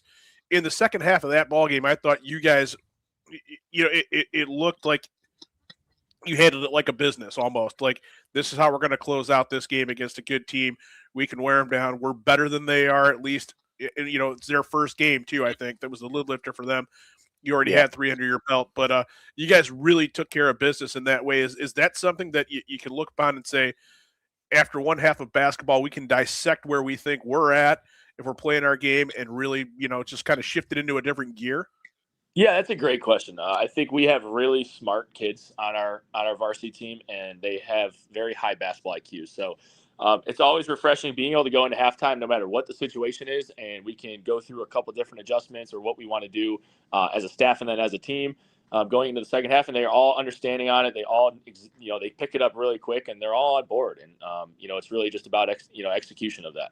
I think even last night in the third quarter, the lead was going down and down and down, but like our offensive possessions, we got fantastic shots every possession. They just missed them. And, we broke that down already in film this morning and said, hey, like our process, we're doing everything we need to do. The shots just didn't go in. If a couple of those go in, that game's totally different last night. So we're just going to continue to grind on what we do best and what their coaches do. Ben, I know it's very early, but just your take on the league so far this year. And, yeah, there you go. That's kind of how we think about it too. Just give us your take on the SWC so far. It's just the SWC being the SWC. People were, I don't know, Olmsted Falls was picked to win the league. Then they have a great game against Elyria last Friday. And then, Olmsted Falls beats Avon by 14. And then all of a sudden, Olmsted Falls gets beat last night, and it's like we were in a grinder against Midview. People probably thought that was going to be a bigger win on paper, but you really got to look at the film. You got to watch the games and understand that anybody can be beat on any given night. I mean, Berea and Avon, anybody, that was a 1-point game. It's awesome for the kids. It's to have to be able to compete mentally and physically every single time they go out on the floor in the SWC, but it also, I think, makes the coaching way better. You can't take a night off. Like, we have great coaches in this league, great coaches that continue to make adjustments, have their kids prepared, and it's an awesome, awesome league to play in and to coach in. Well, and to that point, Coach, you mentioned that, when you look at your team, and certainly, like you said, Falls is picked. They're near the top. Elyria, obviously, you know what they're all about. Amherst has something to say about that. Do you insert yourself as saying, "Hey, guys, it's before Christmas. It's before the turn of the year. We want to be in that top 4, or do we want to find ourselves, trying to battle into that top 4? And where do you think that, your guys are realistic about where they want to be?" I think objectively looking at all the rosters, I think Elyria and Berea have the most talented rosters. However, I think that Chris Delisio at Olmsted Falls has probably the most consistent program year in and year out. And I think that we have continued to have talent, and we are always in the mix. But then you have Amherst. Brea's had an incredible last 5 to 7 year run right now. I mean, and then, it's just – I've told all the media guys that I've talked to in the preseason, we expect to be in the top 3 every year. It's always hard to say, hey, we expect to win the SWC. Well, we haven't won the SWC since 2009, but we expect to be in the top 3 every year. And if you're in the top 3 of the SWC, you've had a great year, but you have a chance to win it. And that's all you can ask for. You want to make sure you just continue to put your best product on the floor every single night and see how it goes. Well, certainly you guys are on your way to doing that with another victory last night. Again, we've seen you a couple times now over at the DeFranco and then at your place. You're looking impressive, and I think it says a lot. You're going to play, 9 games, Coach, before the first of the year? What are we, 5 and 2? Yeah, we got 2 more. We're Buckeye and then Avon. Yes. So more than a 30-year schedule done. Yeah, that's nuts. Yeah, so I guess early and often is how that's happening. But given the football team going to the Sweet 16 too, we haven't had as much practice time as you'd think. But I mean, there's no excuses. We're grinding right now, so it's fun. Wouldn't want anything else. Grinding's a pretty operative word, Coach. We thank you for taking some time to join us this morning, and certainly good luck in your remaining 2 games you have on this portion of the calendar. And happy holiday season to you, your players, your coaches, and your family. Yeah, appreciate you guys, man. Thanks for all you guys do, and have a great holiday. Spend some time with some family. Our pleasure. Good luck in those remaining games, and here's looking forward to seeing you in 2026, Coach. Sounds good. See you guys. Awesome. Ben Chase with the North Ridgeville Rangers, and coming off a victory last night. I think he said it, grind. That's just what you got to do, and if you're not mentally prepared for that, it's going to sneak up on you and lead to some bad decisions and maybe a tough way to go. And I think a guy that knows exactly how that works is coming up on stage right now to join us. And that's Brett Larrick with the Elyria Pioneers. And, they had one against Avon Lake, which I think they were able to get out in front of the Shoremen and, take care of business rather effectively. But it's not like that every night, and certainly not like that against Avon Lake every night.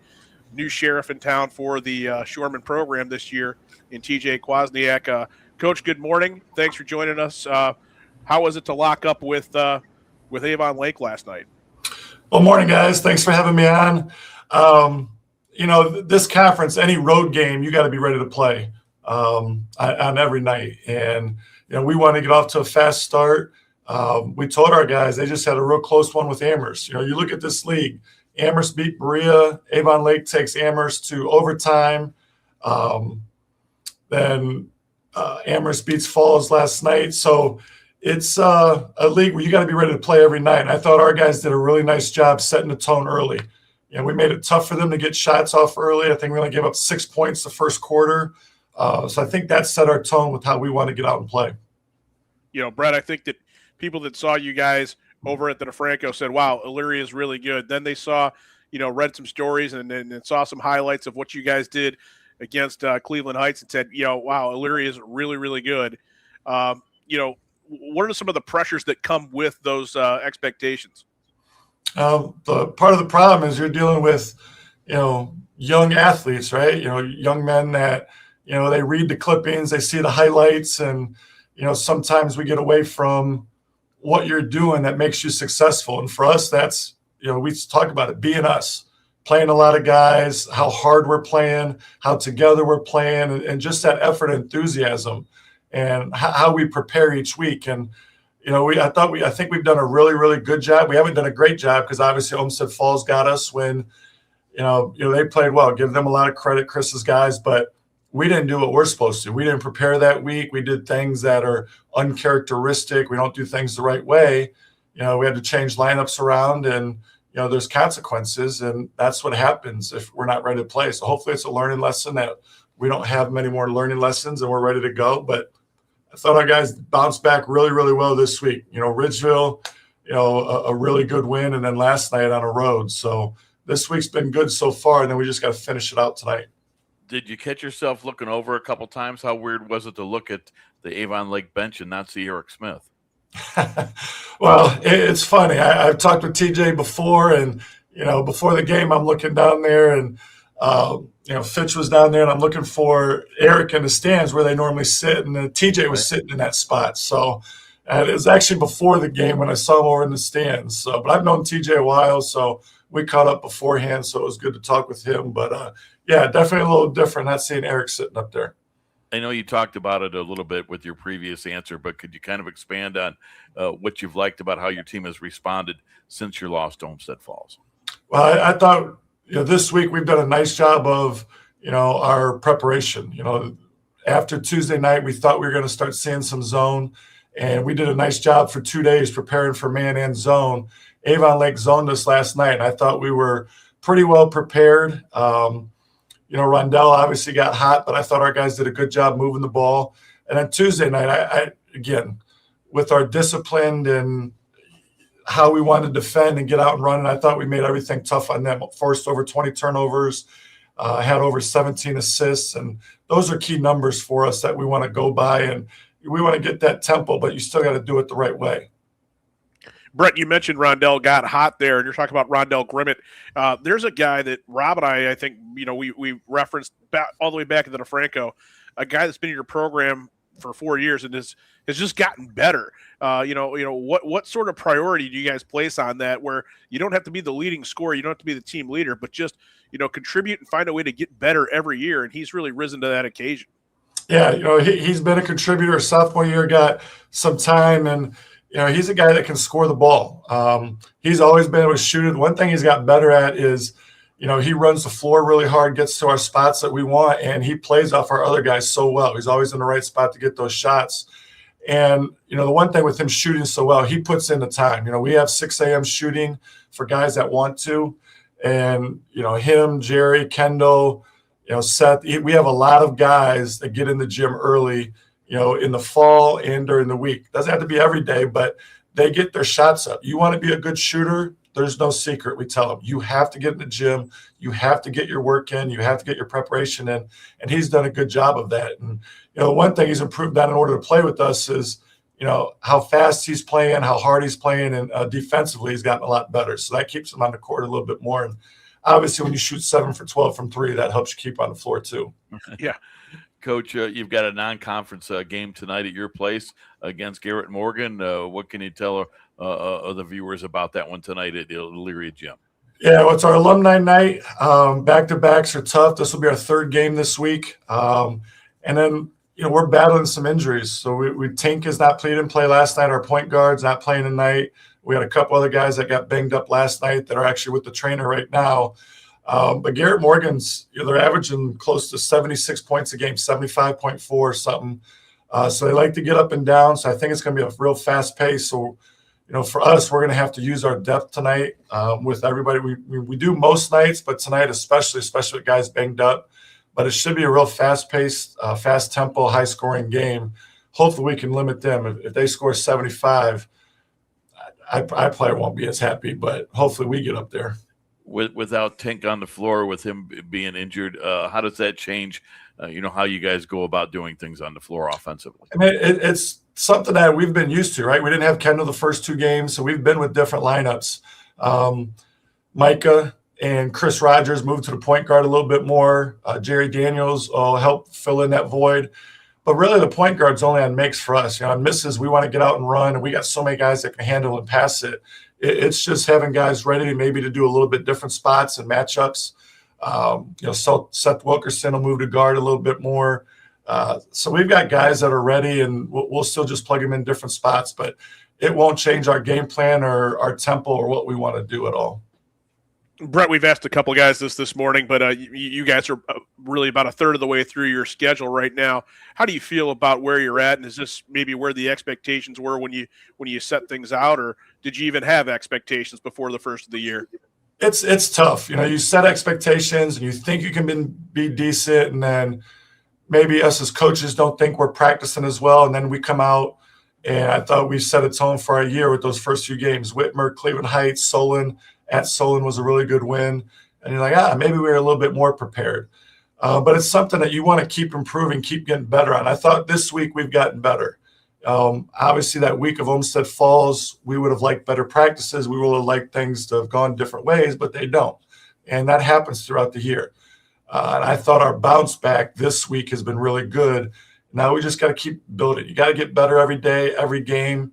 You can't be the same right now that you are in January, February, March. You've got to keep building. If you're staying the same, then people are going to catch you. They're going to figure it out. So that's our thing is we've got to practice hard against each other. We've got to get better every day. So we're getting better game by game as well. Coach, you've been at this a long time. You also played the game. Just your philosophy over the holidays, whether kids, get a little break from their routine, they're not in class. How important is this time for them to improve, as a basketball player and as a basketball team? Do you like playing a lot of games over the holidays? Do you want to have more practice? Just tell me how you look at it.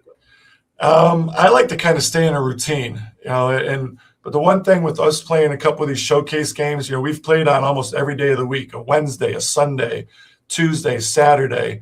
So our guys are kind of used to the off routine. I like routines. I like our schedule. I like knowing when practices are, our scouting reports, our film sessions.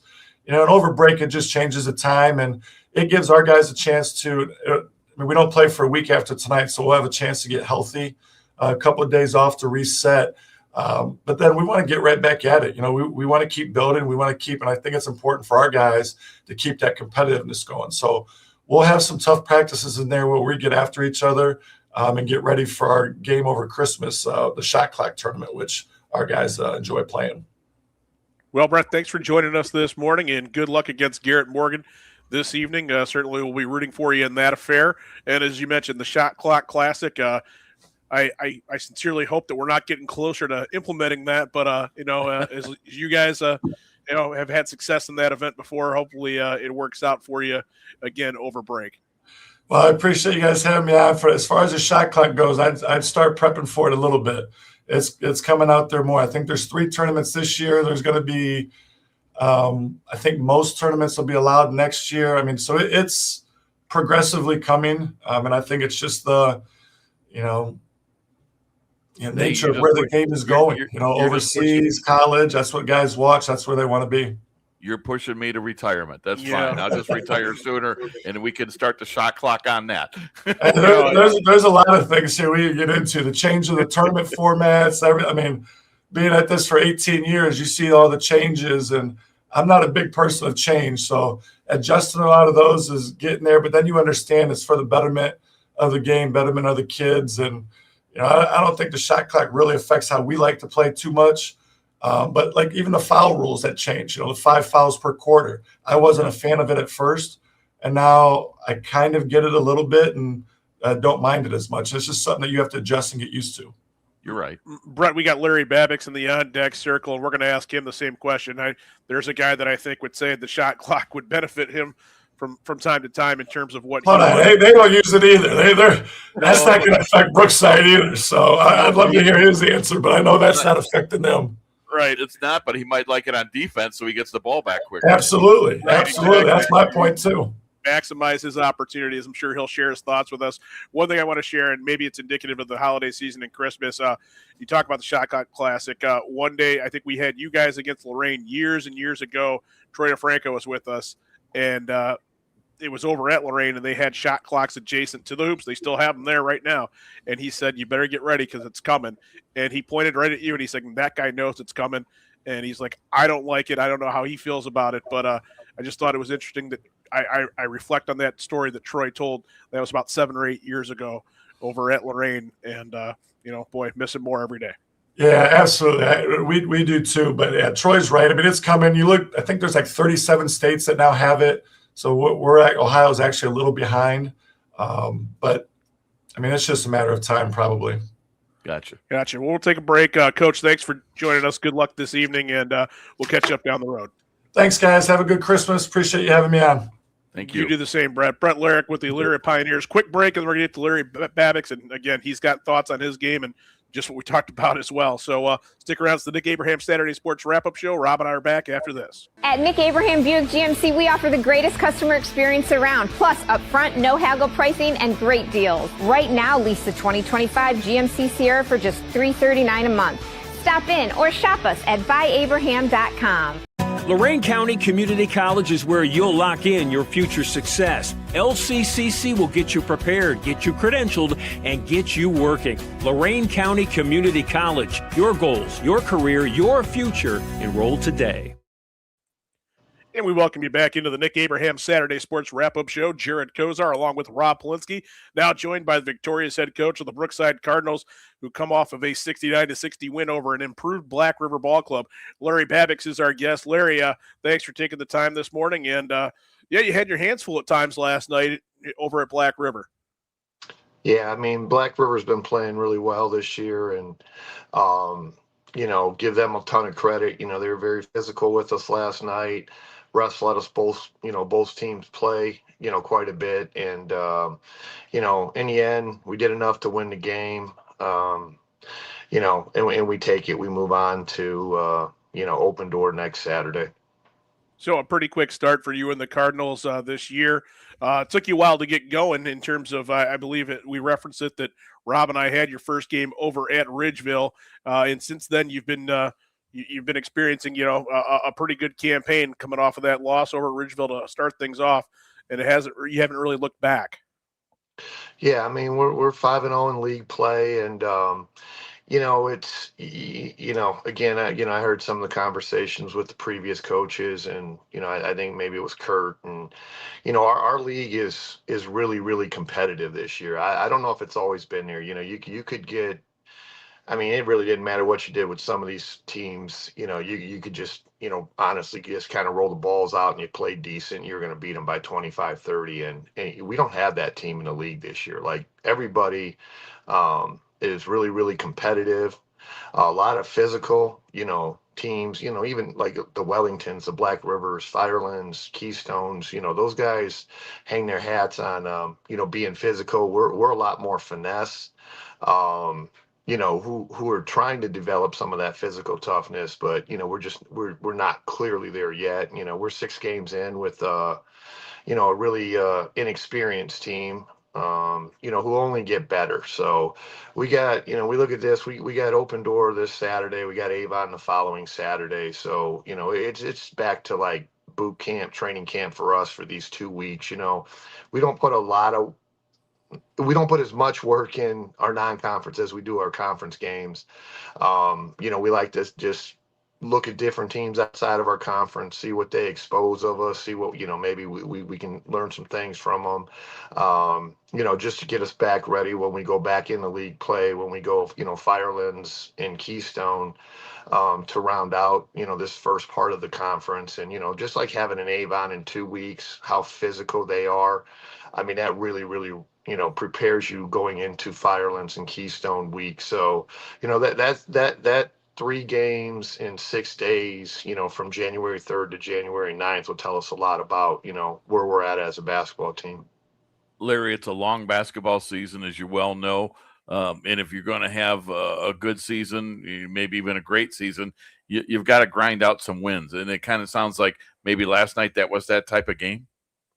Yeah, I mean, really, both games this week, Wellington, we struggled tremendously. I mean, we shot 3 of 30, on our own floor from threes. And, you're just going to have some games where, it doesn't go your way. So you just got to have some resiliency and figure out some things to do, maybe change the game plan a little bit. But, our guys are, they're trying to learn. We're trying to teach them. I mean, part of what we've done here for 5 years is just really want them to all believe in their their abilities, especially on the offensive end, their ability to score. But we got to be a lot smarter. We play a team that's, basically a gap defense, meaning if you beat your guy, they're going to see another guy. And we obviously love to shoot the three.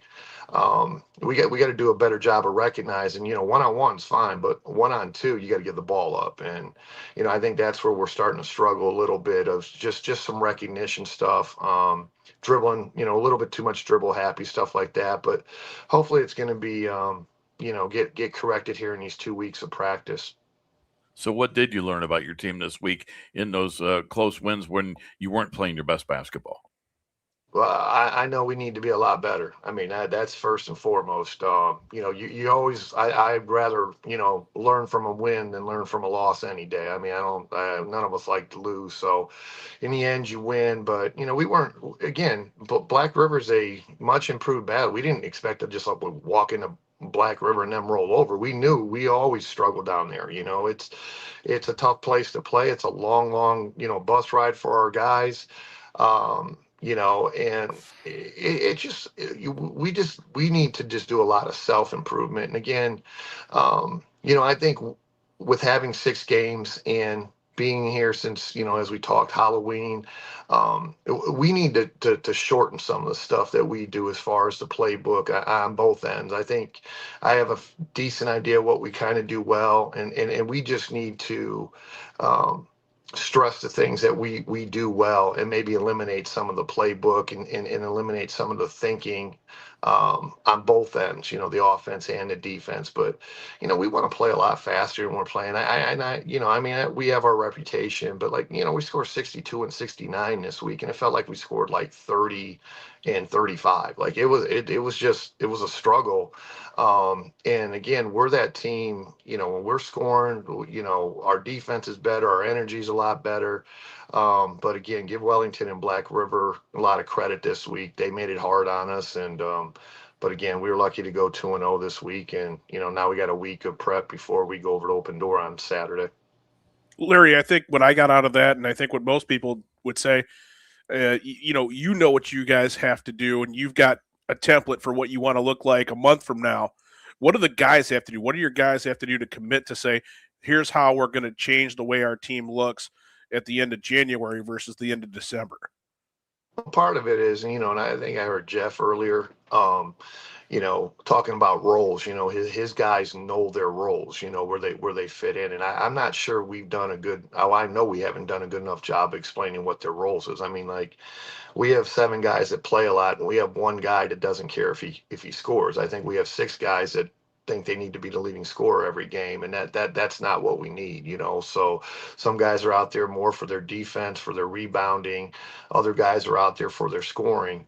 And that's something, we're going to have some individual meetings and clearly define it now that you've got 6 games in, and that good shot, better shot kind of stuff. So when we're doing the right things on offense, we're very, very talented. I mean, they can all score it, but I feel like there's times we get in the mindset where, well, I haven't touched the ball in 3 possessions, so I got it, I'm going to shoot it. And that's not team basketball. And we talked to them last night, that locker room was like, you win, but you got to win the right way. Again, we talked before, I don't care who scores what. As long as Brookside has more than the other team and we're doing it the right way, then we're going to be fine. Because when you get into these battles with these Avons, Firelands, Keystone coming up, you better be ready because you're going to get all kinds of adversity. So 3 super physical teams, 3 very talented teams that play different styles.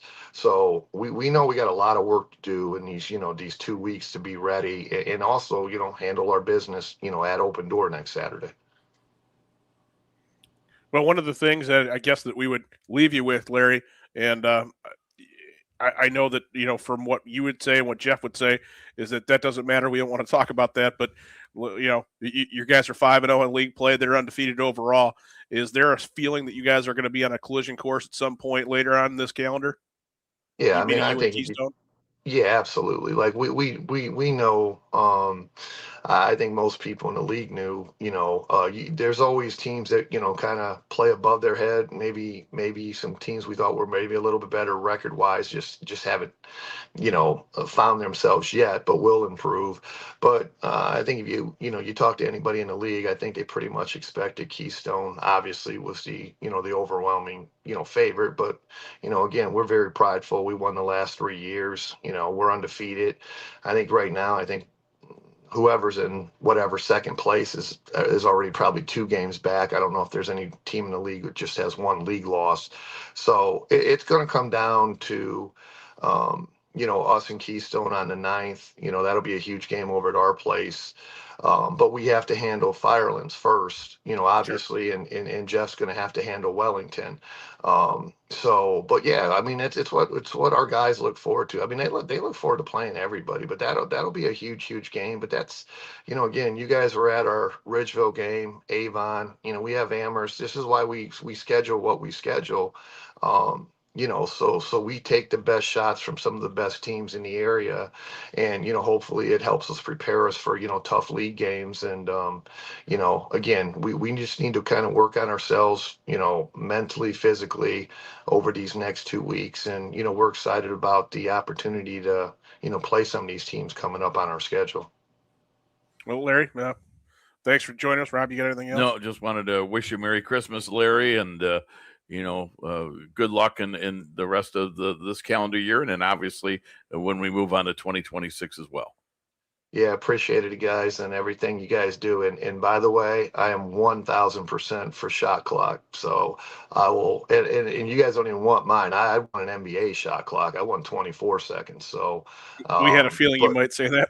Yeah, so I know I'm never going to get that, but I'll be happy when the shot clock. As a coach who's doing it for 30 years, you got to adjust. You got to do your strategies different, and I look forward to it. I know there's money. I know there's more things that involve, but it's how the game to me is played. And you just get in some of these games. Sometimes you worry about how, there's no rules against you. You can hold the ball as long as you want, but I've been in favor of that, even when we've had teams that zoned and played slow, and it's just the next step in basketball, and I really hope we get it. But I understand the arguments from the other side as well. All right, certainly, yeah. There's a lot to unpack there, and we'll do it in the weeks ahead. Hey, Larry, before we go, thanks for the call last night for the tech upgrade. I think we did our job here. We got it straightened out. So great catching up with you last night and figuring out how we were going to plan this. So again, best of luck moving forward as far as your Cardinal Ball Club is concerned. And Merry Christmas to you and your family, Larry. I'm sure we'll you guys too. And yeah, I think that might be the best victory of the weekend around in the area, me versus technology. So we'll take this win and, be happy the rest of Saturday. So, but again, guys, everything you do, appreciate it. Happy holidays, and we'll see you guys soon. Yeah, you had them all the way, Coach. No problem. Thanks. Take care. Larry Babbick with the Brookside Cardinals, and going the right direction. And speaking of going the right direction, we're going to move on right now. We'll take a break in a moment, but I believe this might be the first time that this man's appeared on the show since 2013. Wow. So it's been about 12 years, but we got Jim Baker with the Wellington Dukes program. And Coach, the last time I think I sent you a text message to say, hey, we'd like to have you on tomorrow morning. You were the head man over at Avon. I'll tell you, everybody can find a way to just prove how old I am with all their information. So you guys are probably right. It's been quite a while for sure. Well, Rob and I were in the same boat thinking about that too. So we're all playing an instrument in that band. But you come away with a W last night over Wycliffe, 65-42, and now you move on to play again this evening over in that tournament. So just unpack that game a little bit for us. Yeah, it's actually it's the Joe LaBella tournament, and Joe LaBella, pretty legendary coach for many years, and it's kind of a neat idea that they came up with. He coached at both Cuyahoga Heights and Independence, so those two teams rotate being the host of this tournament. So this year it's at Independence, but Cuyahoga Heights and Independence always play in it. and then we had Wycliffe last night in the first game of it.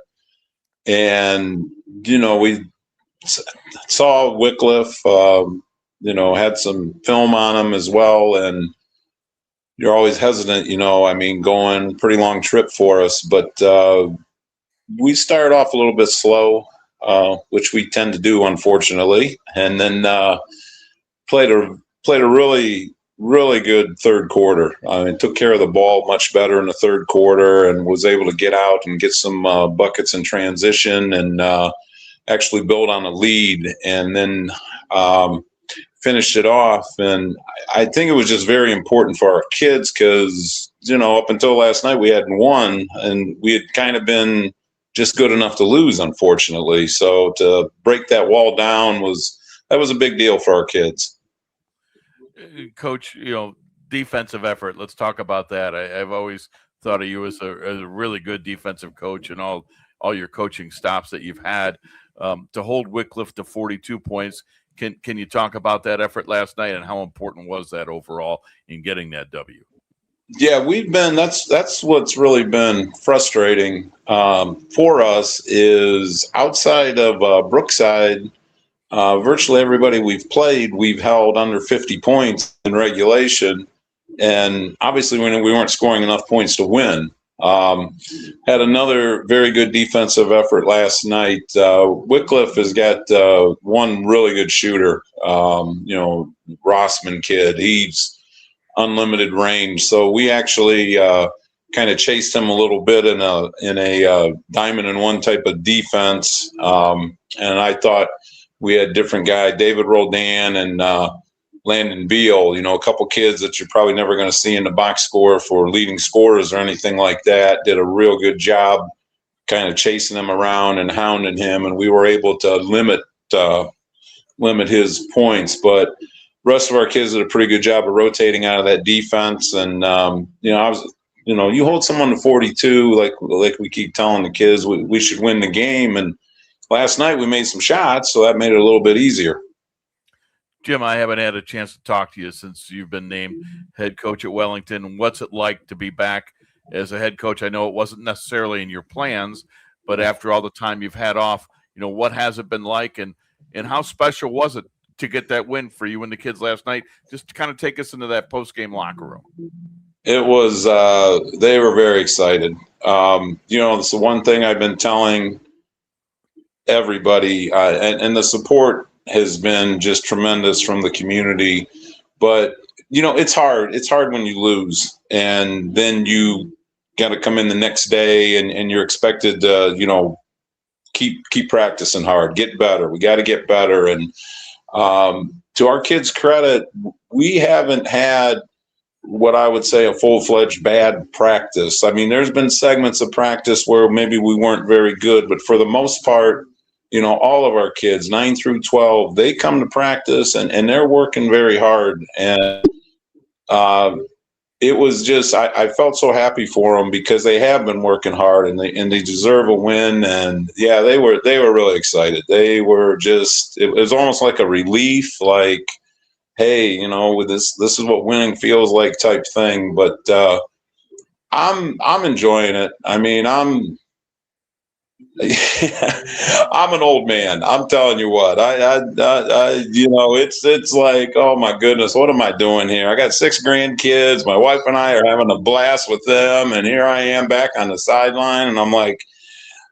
you're supposed to get smarter day by day. I'm not quite sure I qualify for that. I'll tell you.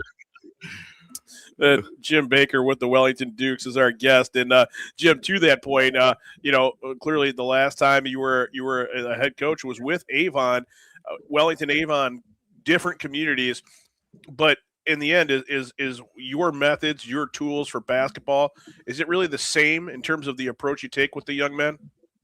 Absolutely. And sometimes you get a look like, who does Clint Eastwood here think he is, telling us to get off his yard and everything. But it's like, listen, we got to, you got to take care of the ball. You got to, defend people. You've got to rebound. You've got to master the fundamentals. It doesn't matter where you're at. If you're fundamentally poor, you're not going to win basketball games. And some of the things we have to deal with and habits we break down. I mean, people go flying in there to shoot the ball because that's what you can do in one of the NBA video games. And I'm like, you're at Wellington. You need to go off 2 feet. I don't care if it doesn't look cool or not, but that's how you're going to have to do to finish shots. And so it's, I've just stayed true to myself. This is what we do. But I think the kids have bought in. They're starting to realize that,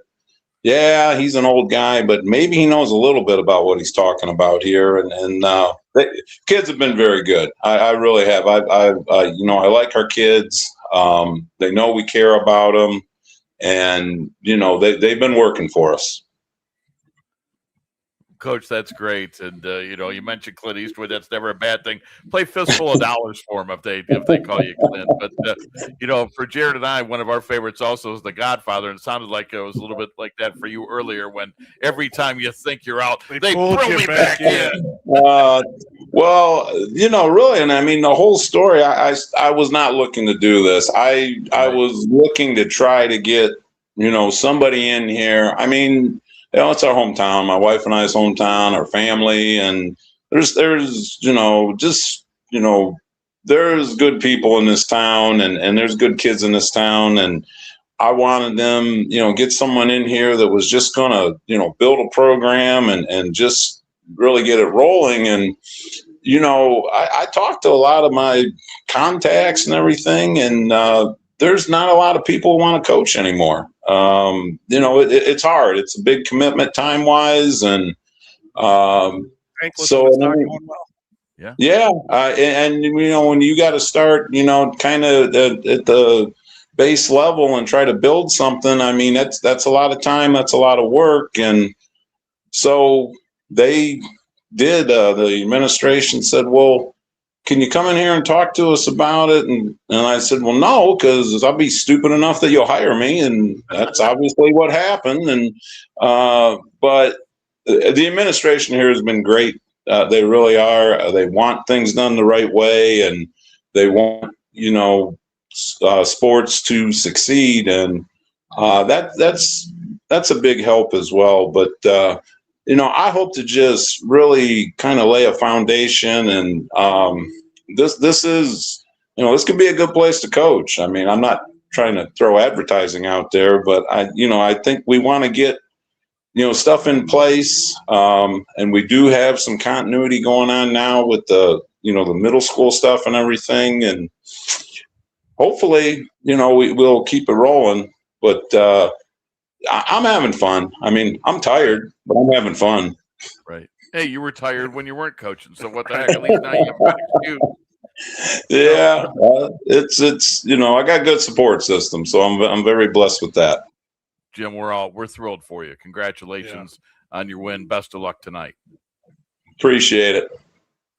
Well, that's Jim Baker with the Wellington Dukes, and Coach, good luck tonight. And certainly, I think Rob and I know, and like you said, it's home for you, so better than anybody.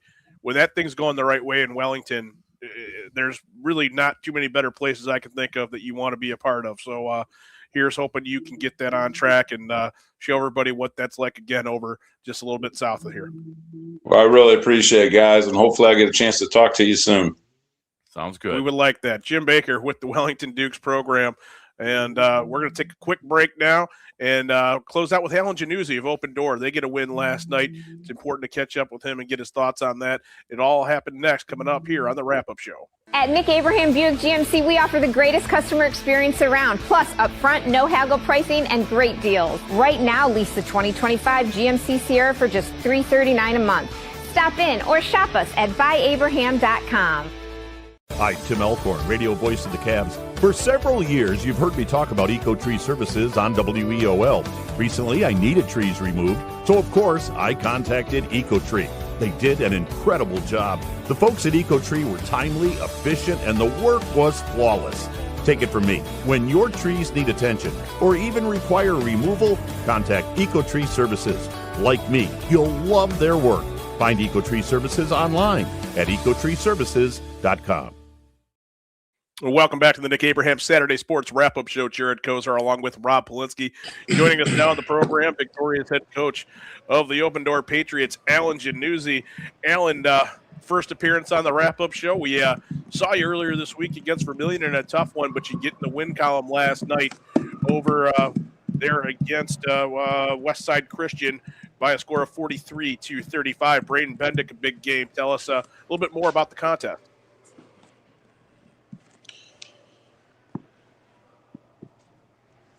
I think Coach has us. Yeah, Coach, tell us about your big win last night. We got you. Go ahead. Coach, we're ready for you. We got you. Talk to us about your big win last night against Westside Christian. Braden Bendick led you with 25.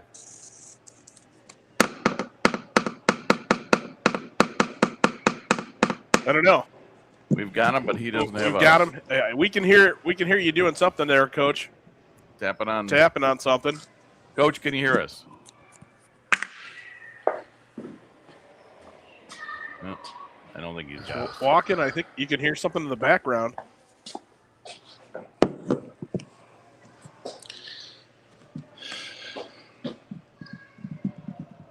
We can hear Alan. Alan can't hear us. That's where we're at. Coach Januzzi, you there? One more shot here. Trying to text him, let us know that we've got you. Do this crap. Alan, we've got you. We can hear you. Tell us about the win. I think we better get out of this. He may say a couple things we don't want him to say. We're going to put him out? Yep. All right. Well, we wanted to connect with Coach Alan Januzzi of the Open Door Patriots. Again, 43-35 winners over Westside Christian. And Braden Bendick with the 25 points. He had a huge game against Vermilion. Vermilion was a pretty tough customer for them. And Alan's back in. Maybe see if we can get him this time. I don't know. Go ahead, try. Give it another shot here. Coach, we're going to try it again. We can hear you. Can you hear us? Alan, you there?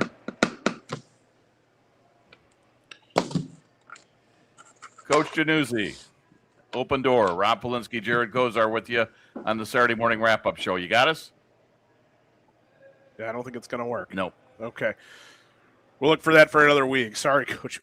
So, but yeah, again, they get in the win column and they needed it. We're searching for that first W of the campaign. They were 0-3 going to that Vermilion game, and Kurt Habermill did some pretty good things in that game. Him and his guys were a deep Vermilion team that were able to really set the tone in that one and control the paint and kind of dictated the pace in that one. So, that's kind of where that program's at, but they get the win last night.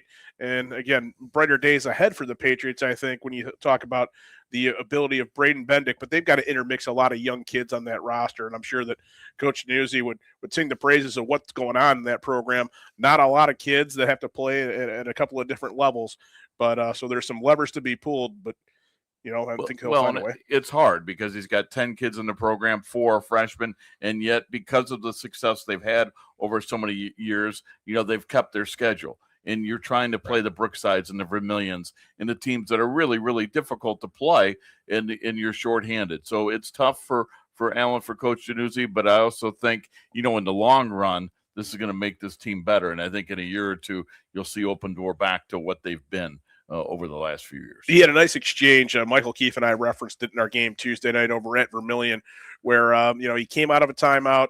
His defense, didn't do what he wanted on that timeout. They gave up an easy bucket. They turned it over. He got the ball back and called timeout again after a Vermilion breakaway dunk and just, basically said, guys, we might be overmatched, but we can't just get out of the way. We've got to challenge them defensively. I don't care if you're a freshman or you're an upperclassman, whatever the case is, we've got to put an effort out there. And I thought that kind of spoke volumes about the way they responded after that. They didn't win the game. They weren't going to win the game, but he said, let's kind of like Norman Dale, let's be real clear about what our effort's going to mean. So that's going to do it for us here on the Nick Abraham Saturday Sports Wrap-Up Show. Wanted to catch up with Alan, but we'll have to do that on another Saturday upcoming. But until then, Rob, bring us home. All right, and we want to wish everybody Merry Christmas, Happy Holidays. Jared and I will be back with you next Saturday to end the season, or end the year, I should say, the calendar year And until then, a happy holidays to everybody. The Nick Abraham Saturday Sports Wrap-Up Show live on WEOL.com and the Chronicle Telegram YouTube channel was brought to you by Nick Abraham Buick GMC and Nick Abraham Elyria Ford, Lorain County Community College, the Lorain Medina Rural Electric Cooperative, and by EcoTree Services. Take a break. As Rob mentioned, happy holidays, Merry Christmas. Our next broadcast for you on WEOL.com will be over at Vermilion. This will be the Stillman Cup. Firelands taking on Vermilion over at Vermilion. That comes to you a week from today. It'll be a 7 o'clock-ish pregame tip over there at Vermilion. Rocco Nushi and I will have that one for you. We look forward to that. In the meantime, have a very safe, very Merry Christmas.